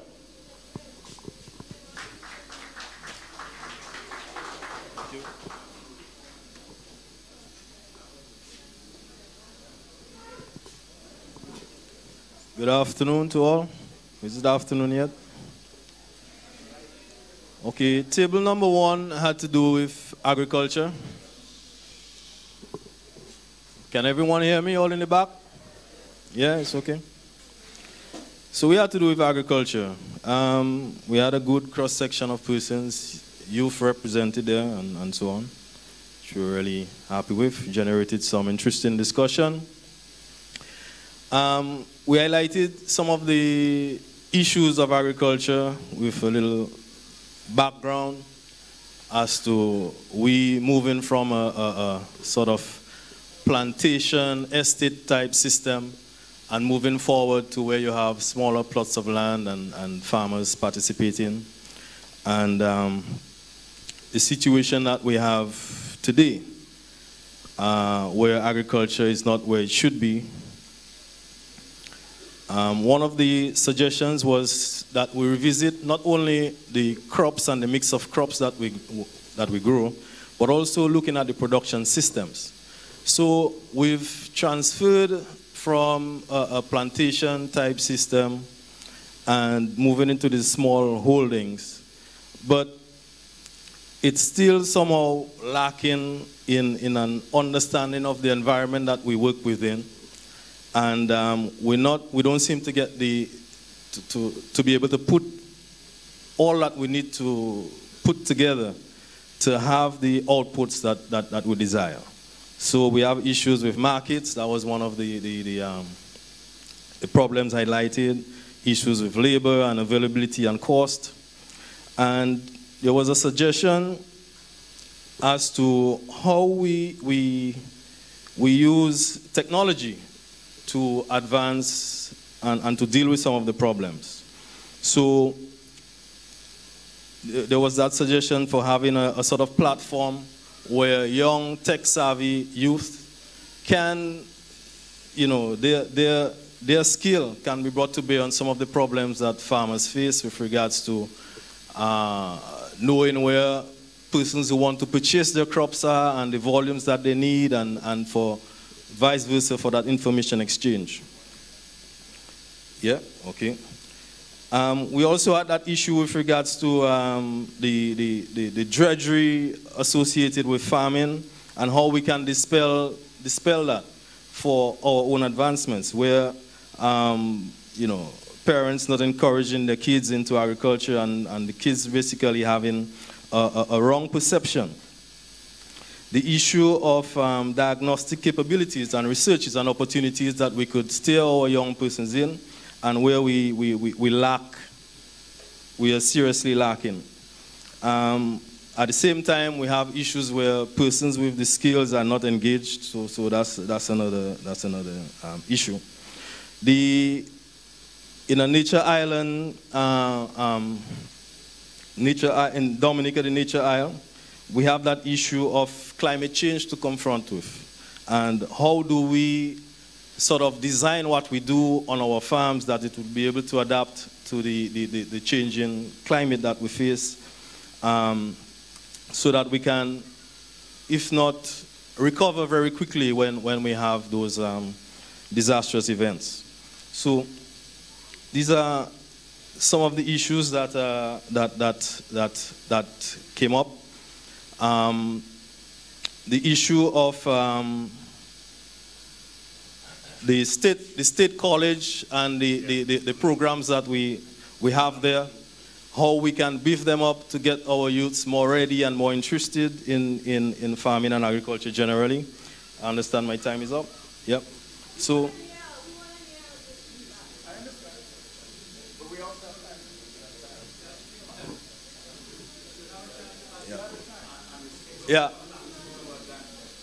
Yeah, definitely we had that discussion as to how we can improve the whole issue of getting young people involved, and the question of herbs, and also the planting of marijuana for medicinal and other purposes was an opportunity that was discussed, and we feel strongly, I think that was the sentiment from our table, that that's an avenue that we should be considering very, very seriously.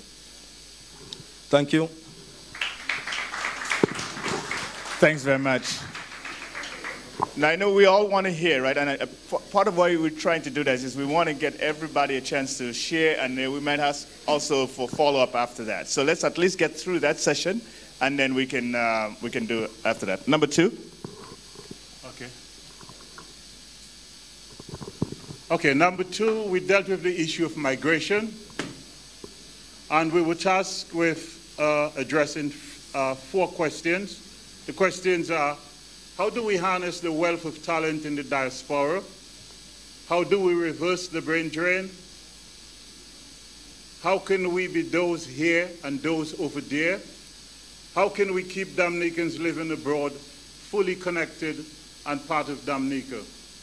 Time did not permit us to explore all of those. I think we needed at least one day. So we limited our discussion to question one, that is, how do we harness the wealth of talent in the diaspora? We limited our discussions to that question, and we are still incomplete. So we agreed that we would continue the discussion as a virtual community. But this is what we came up with, right? We agreed that migration offers challenges and opportunities, and it certainly offers the opportunities to leverage talents in the diaspora. And we have a list of proposals, proposed solutions, and they are: one, develop and maintain an online database that is of the talent expertise in the diaspora, online to make it accessible to everyone, maintain to continually upgrade it and make it relevant. Two, improve the organization of local professional bodies such as medical professionals, engineers, economists, etc., so that if you're better organized as a body, then you'd be more effective in liaising with the diaspora. Strengthen business-to-business relations or relationships. Identify strategies to improve communication between local residents and those in the diaspora. Develop frameworks for the exchange and development of ideas, of course, or solutions to problems or challenges. Create an online platform for management of information and coordination of relationships between the diaspora and those who are locally resident. And finally, develop clearly stated goals for the socio-economic and cultural development of the Nature Isle. We think that if you don't have clearly stated goals, strategic goals to indicate where we're going, it makes it very difficult to harness the resource or the opportunities that the diaspora presents. That's where we got.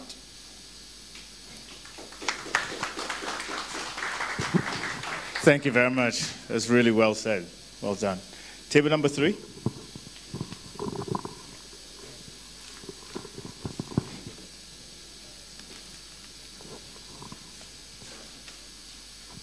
Thank you. So table number 3 was dealing with preventive health care, the natural option of the Nature Isle. And as you may know, that this would generate quite a bit of discussion, so we had to really cut down to fit into our presentation.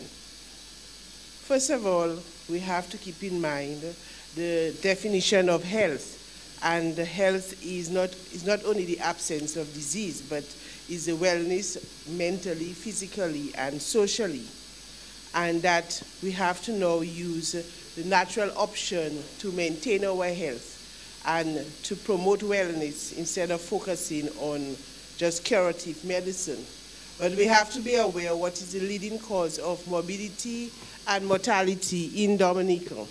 And they are mostly lifestyle diseases: hypertension, diabetes, cancers, motor vehicle accidents.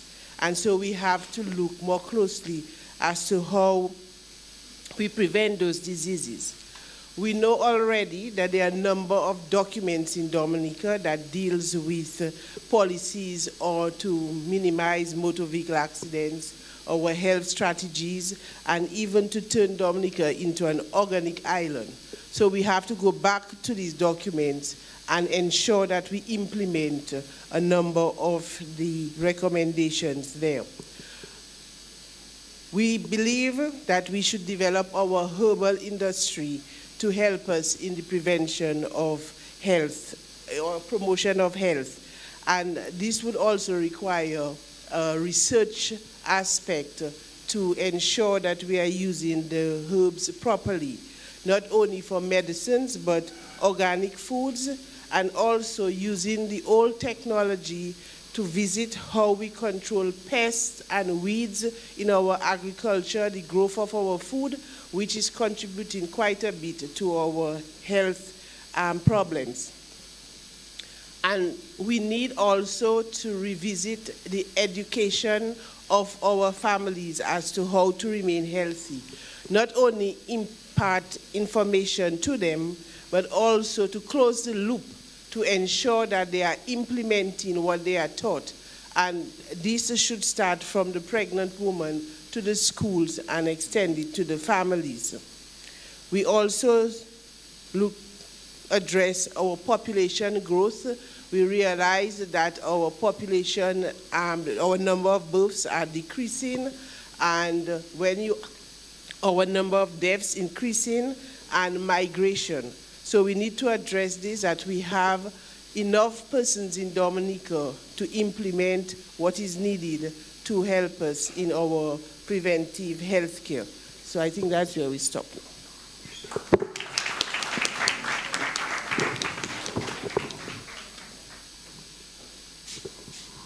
Thank you. And I think now table number 4, Thompson. Okay. One of the things we're going to do after we wrap up here, we will also have the presenters this morning come up to the stage, and then we'll entertain questions from the audience. Okay? And then we'll wrap up with a vote of thanks. Does that make sense? So after table number 5, and then we'll do that briefly, and then we'll wrap up. Thank you very much, Thompson Fontaine. Let me try to very quickly distill in 2 minutes what we talked about housing in Dominica. We started off by indicating that in 2007-9, there was a housing policy that was mandated for Dominica, cost close to $1 million. Unfortunately, that was set aside. We then looked at what is happening now with regards to the situation in Dominica and the type of housing that is being put in place post-Maria. And we kind of identified certain problems. And one is that housing is extremely costly. And even as we build to try to have sustainable housing, you have a problem of it might cost you might take 60 years to repay a mortgage that may be destroyed within 30 or 40 years. So you have that problem. The other one is that by going into this high rise, which is a very new phenomenon in Dominica, something that has been rejected in the rest of the world, because that creates ghettos and drug problems and so on. That is coming into Dominica. We've also seen, sadly, an encroachment on sporting facilities in 2 communities in particular, in Castibruce and Grand Fond, where apartment buildings are going up that is encroaching upon sporting facilities for the young people. Now, what are the benefits from having good housing in place that preserves lives and livelihoods? Also, if you have resilient and housings that are friendly to the environment. So what is needed? A zoning and urban regulation. You need a general regulation in place that can govern where you build, when you build, how you build. And in respect of that, we are told that the houses that are going up in Granville, for example, has not been authorized by the housing unit, yet construction has started. We also need housing that blends into your environment. And, if you're going to have some ugly-looking high-rise buildings in beautiful, picturesque communities, that's going to be a problem. And also, and importantly, the need to separate out a housing policy from the politics. That should be done on a very private basis. Government can intervene, but to subsidize, to assist, but not to be driving the process. Because where you have government driving the process, you have a certain problem. So these are some of the issues that we identified, and we are a long way from resilient housing in Dominica, and certainly a lot of more thought needs to go into how you develop buildings that people are comfortable in, one, and also that are resilient and sustainable. Thank you. Thanks very much. Thanks very much, Thompson. So for our session, which was cleanliness in the Isle of Beauty, Nature Isle Tourism brand, table number 5, I'm going to have Niger Ishmael as well as Aaliyah Jackson. They're both from the Convent High School. So we've kind of heard a lot from these older folks like us, you know, gray-haired folks. And it's always good to hear from the younger people. And so they're going to come up and present with us. Okay. And so, you know, we've talked about this big idea, and later on you'll hear about the great idea. Okay, so just stay tuned for the great idea. Okay, so at our table, we really started talking about cleanliness, and what we tried to do is to capture the problem, right?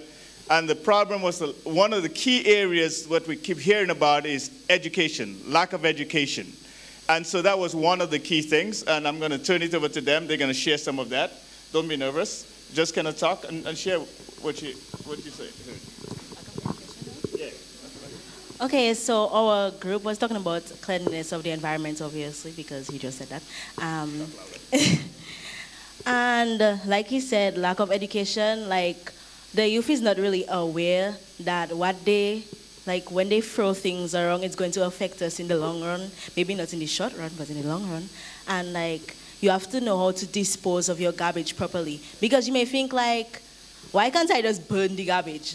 Like, that is one of the easiest solutions. But at the end of the day, remember, when you burn garbage, that puts more carbon dioxide into the atmosphere, and that's not good for us. Combustion, yeah. So, yeah. And also, everybody would want to be like, hey, my community is the best, Mao is the best, Rosa is the best, Newton is the best. But like, at the end of the day, you have to prove that you are the best. Like, you have to clean around your environment. You can't be walking on the road and then you have how much garbage, like literally everywhere where you pass, and then saying that Mao is the best, Rosa is the best, Newton is the best. Because you have to clean your environment for it to be presentable so you can say that you're the best. Adding to what she said, some of us are still wasteful. We waste like plastic bottles.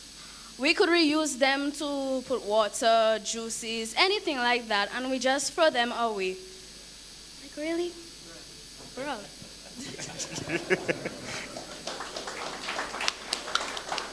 So some of the other problems we talked about is like lack of trash receptacle, you know, things to put your garbage in. Well, receptacles, that's the word I was looking for. But the other one is lack of awareness and also self and personal cleanliness, right? So that was another one that we talked about. We talked about our sanitary landfill, right? Is it filled where we put our garbage? We talked about lack of community effort. The lack of and also another important part is the mindset of the people, right? So mindset issue was discussed. Also the lifestyle. Now more and more we're getting packages, right? So things that come in plastics, in cardboards, so the packaging has changed. And so we don't have as much things that you could use that is disposable. Right? And so that's another part of the issues that we face. Okay. We're working on it. Okay. So some of the solutions that we came up with is, okay, our 2 minutes is up? Close, okay. Touche. But you see, I have the young people with me and they need more time. All the old adults have been talking. We haven't heard from the young people. 1 more minute. Thank you very much. So we talked about separating the waste, also neighborhood groups. We talked about the education piece. And so now we'll talk about the great idea. Oh, wow. Okay. So, me and my classmate, partner, we came up with this idea where, like, we would create a trend, right? So, who here has any social media platform? Everybody, right? Everybody have like Instagram, Facebook, Don't something. be ashamed to put up all your hand, you know. Yeah. Everybody has some form of social media platform, right? So we are thinking of making a trend where you would post a picture of you doing something environmentally related, and then you would encourage somebody else to post a picture. Okay, basically, she didn't start off right. We would make an environmental app or a trend, and it's all about encouraging children our age, people older than us, and sometimes, and also the younger ones. So, you have to post a picture of yourself planting a tree or doing anything environmental, and then you put a hashtag under it, my love, my country. Then you would tag somebody and challenge them to also do the same. The person with the most likes or shares or whatever would get a prize. The prize is unknown. To be continued. So I tell you, I thought this was such a great idea, right? And so one of the things we're going to do, I'm actually going to get a developer to kind of help them to kind of see if we can develop that further. Because I think for now, getting an app, and where's Sam? So Irvin and I are actually working on some apps for buying more in the black community. And I think this is a perfect one for Dominica, getting an environmental app that you can use. So that was our great idea, okay? Round of applause for the young people. Great. Thank you, thank you. So we've kind of captured a lot of the ideas, and so thank you very much, gentlemen and ladies, for capturing the ideas and reporting back. What we'd like to do now, if we stay in that same mode, we'd like the presenters this morning, the Banisters, and also Mr. Henry, to come on stage. Okay? And so what we'll do is entertain questions from the audience based on what you heard this morning, and let's keep it to truly a question and not a statement. You got me? Let's keep it to a question. If you have any questions for I call them panelists, the presenters this morning, based on their presentations that they made, any questions that you might have for the panel. So if you just raise your hands if you have any questions, and then we'd entertain that. Any questions? Comments? Yes. You have a question, first? Okay. So there's a mic here also. Okay.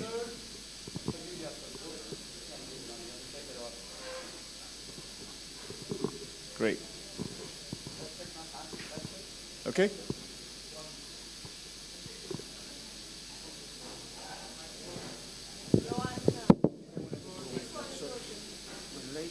What I got out of the contribution of the group.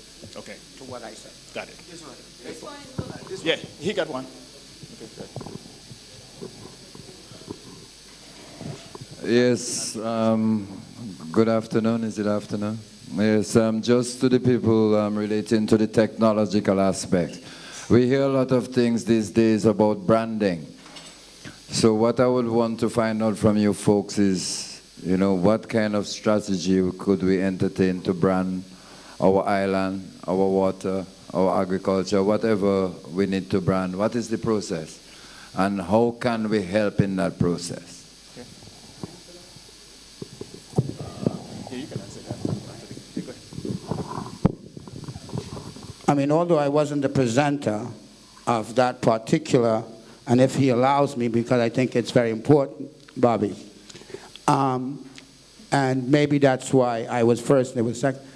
Before you can brand something, you have to have something. So the point is that we getting ready to, we have to have the big idea to make it into a grand plan that then becomes a brand. Because we're not there yet.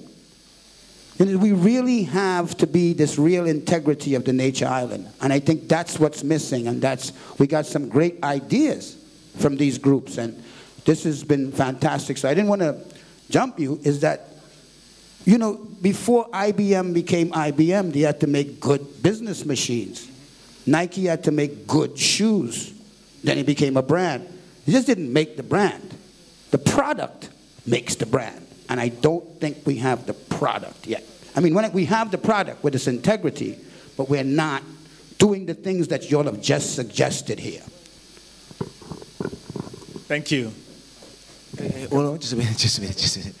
ahead and then the next question. One of the things we have to do, and one of the things I try to do in the presentation, is that cautionary approach to get there, whatever that in terms of branding. So it's not, it is a trial and error for constant negotiations. It's not a one-size-fits-all. It's a constant process of finding ourselves for the best practical solution to the problems we're using the technology to tackle. So it has to be a technology, if you're using a technology, it has to be economical, it has to be practical, and it has to be environmentally friendly as well.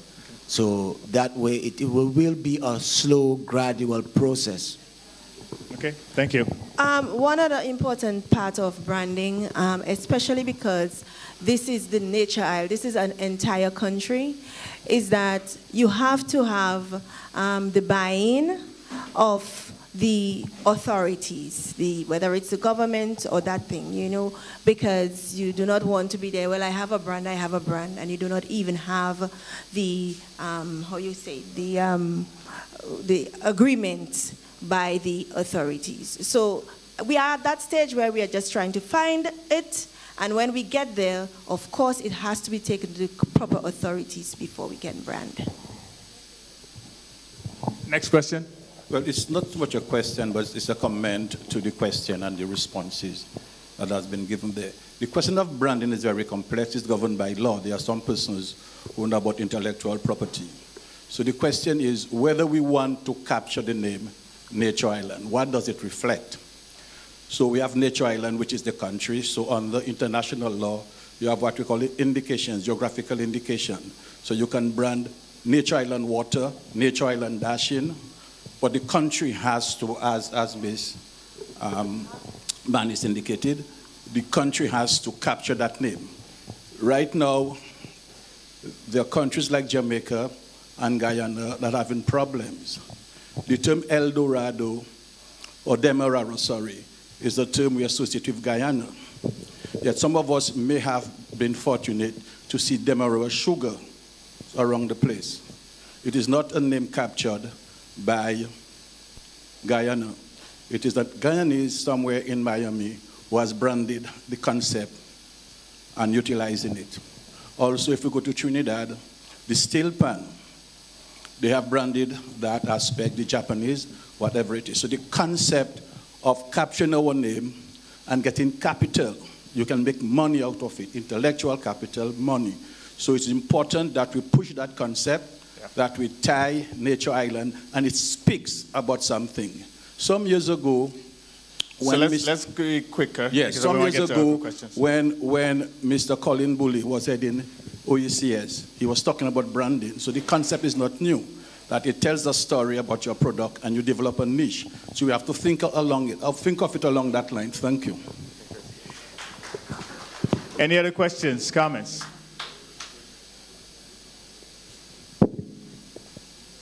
So let's make the question very short, and then to the panelists. The question is for Mr. Shillingford. Okay. So a big idea doesn't materialize without a process. So the question to Mr. Shillingford is, what is the process that you envision that moves you from an idea to a reality? You sure you want to ask that, Louis? Because it's fundamental to my being. And I was asked not to say it. It was the big elephant in the room, and my master said not to say it. I have been thinking about this since I've been in Dominica. And the last lines I used are all what it's about. And it's quite frankly the only way it could come about. And a lot of what you all have said, personally, and so my colleague is right, I didn't have to mention the elephant because I could see the elephant in each of the contributions. The elephant is that it has always been clear that the environmental is better. Organic food is better health, but it's always, we can't afford it. It's always like money. It's always like, well, we can't stop selling billions of dollars to arms to a guy because we're making money. So money has always been the problem. But now, We have overcome that. And we can overcome it in a little economy like ours with a plant called cannabis. So cannabis as the basis of our economy, because not just because it's that, but because cannabis, not just because I smoke ganja, and I have for a long time. It's not just that. It's that cannabis in the most objective manner represents nature. It represents nature if you just look at Babylon. It's Babylon and it's the plants. And it is the plant that has been made illegal. And now, according to their very science, it's the savior of the diseases that's been caused by the pollution that their technology has created. And by the way, the development of petrochemicals and the illegalization of ganja were 2 years apart. DuPont developed petrochemicals in 1935. By 1937, cannabis was illegal, and everything that cannabis did, petrochemicals now do, and petrochemicals are what has caused most of the diseases in the world today, like high fructose corn syrup. Okay. And so the answer, Louis, is that Dominica has to become the nature island and the defender of the plant cannabis as the holy plant and the economic plant. We will not be selling any amounts to Canada. You have to come here and experience our nature island. So let's get to the next question. Smoke the herb here. Thanks. Thank you very much. Next question. Okay, thank you very much. Just to extend the whole discussion on branding, and let me put this on the table. How far do we go with branding in light of the age-old problem, you did refer to it, of the confusion between Dominica and Dominican Republic? I actually had that experience very recently in Wisconsin when we were talking to some Asian investors, and he said to us, one of the problems we're having is that when we talk to people about investing in Dominica, they are confusing it with the Dominican Republic. So in terms of branding, how far, what are your thoughts on how far we go with the branding, considering that confusion? In terms of branding, I mean, we must have this thing patented. We have to have full ownership of that brand, patent. So patents is important. By having this thing, giving this thing a patent, we have full control. We could just rent it, we could lend it, we could do everything what we want with it and still collect in revenue. Now, in terms of differentiation, I mean, one of the things we have always been struggling with is that the Commonwealth of Dominica and the Dominican Republic. It's all Dominican is involved there. But there is a commonality in there. I mean, a lot of times I find we tend to reject being associated with the Dominican Republic. And by that, we are throwing away that rich history of the Dominican Republic, not wanting to embrace or not associated with it. So, and like I said in my presentation, that objects have sentimental value. Some people still want to hold on to that Dominica, others want to hold on to the Commonwealth of Dominica. Some people want to revert to the Kubuli, Whitey Kubuli. So in terms of branding, I think right now, with the big idea, we need a clean break that separates us totally, gives us to speak to our consciousness, and we have a product that doesn't cause any confusion, that lets us stand out in the world with just nature isle of the world people. So there's no other place like that, there's no other people like that, it is just us. So, great. Eventually, but that is a very costly, very costly occupation, because I mean, everything is stamped and sealed by Dominica. Okay. I think we do not have to. When we start a process, I think something of that magnitude should be gradual. So, why don't we have Dominica, the nature isle of the world? Eventually, probably we could get to where we are just the nature isle of the world, but we have to start somewhere. And with having those two, we can make a connection in the world. They will still know it's the nature isle of the world. Thank you. We're going to have to wrap up, and part of it is from a time standpoint, but also we want to have a vote of thanks. And also, I think we had a tree planting ceremony. So I think, Ms. Banissi, we're going to do the vote of thanks. So let's do that quickly.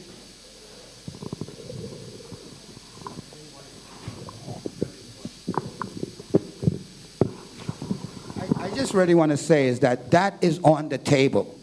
In terms of the big idea must include changing the name from Dominica. The tourist people spend 5 minutes every time to everybody differentiate. You cannot brand Dominicas, with all due respect to my branding companions. 21% of our mail is roundly routed. 70% of Western Union. 50% of DHL. No joke. It is a real problem. Okay, so I've been asked to give the vote of thanks, so I'm just gonna share a few thoughts. First of all, in everything, give thanks to God. Getting to this juncture has been a challenging journey, but an important one, to rethink how we can move forward as a 40-year-old independent nation toward independence 2.0. The Commonwealth of Dominica rebranded as the Nature Isle of the world. Special thanks to IP for starting this discussion. We have to start somewhere. Look around the room.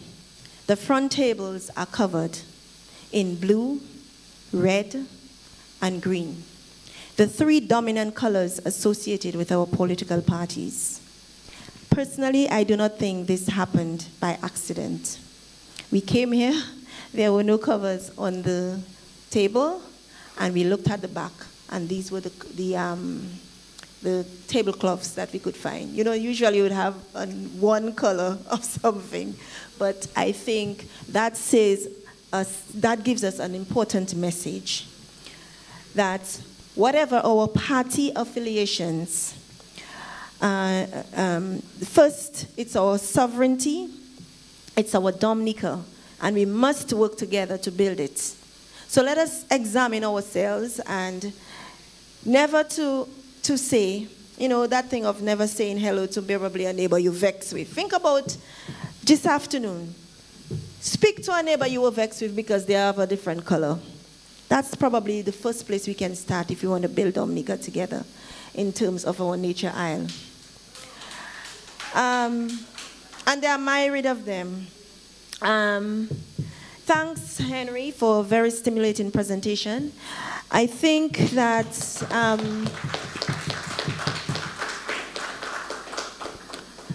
as they say, the medium is the message, but I think that that particular video should be put online because after the presentation, some people were still a little having some questions about how the context of the Nature Isle.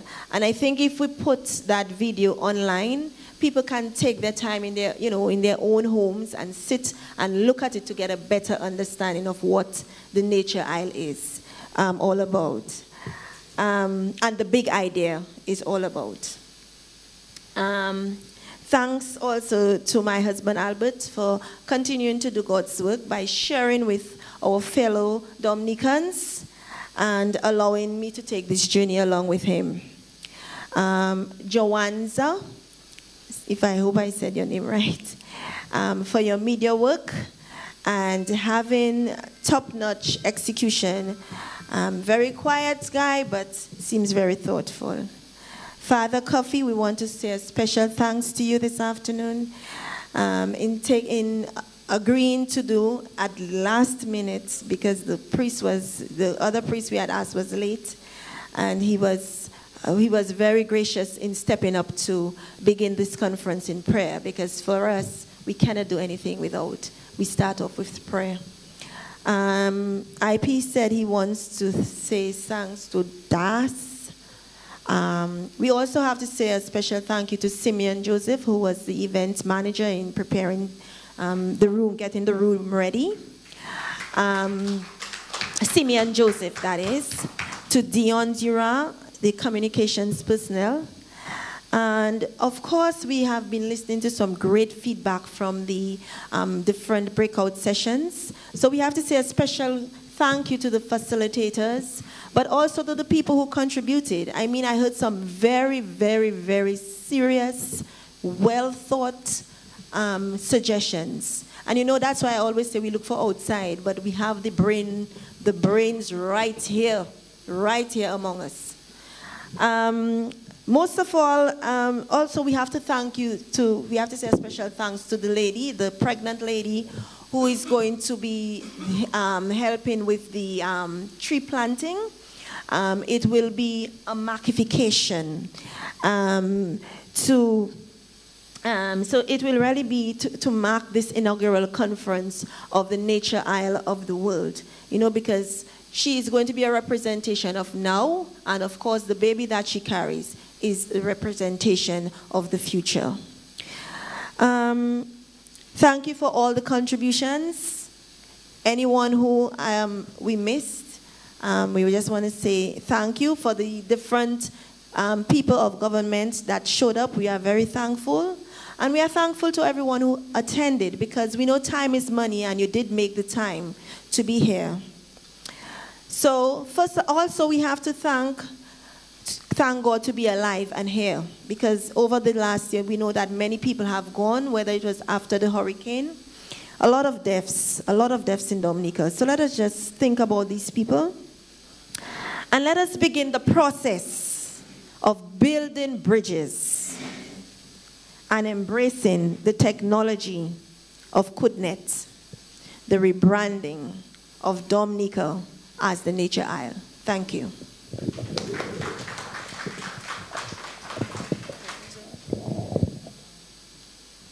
So I think right now we are supposed to have the tree planting ceremony. So we are going to go outside in the yard and engage with the tree planting ceremony. And thanks again.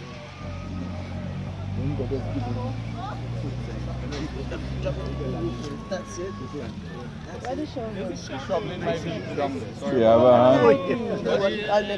It's Mother Earth, you know. Mama and Mother Earth, you know. He's taking a video. Everybody take a part. Don't be shy. We don't have a problem putting our hand in the bag at one time.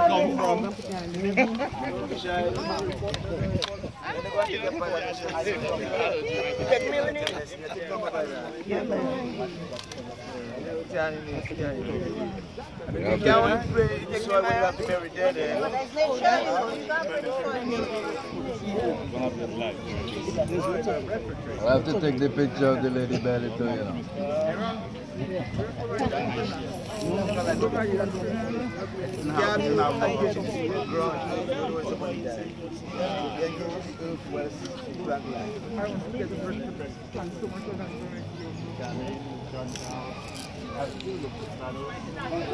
Somebody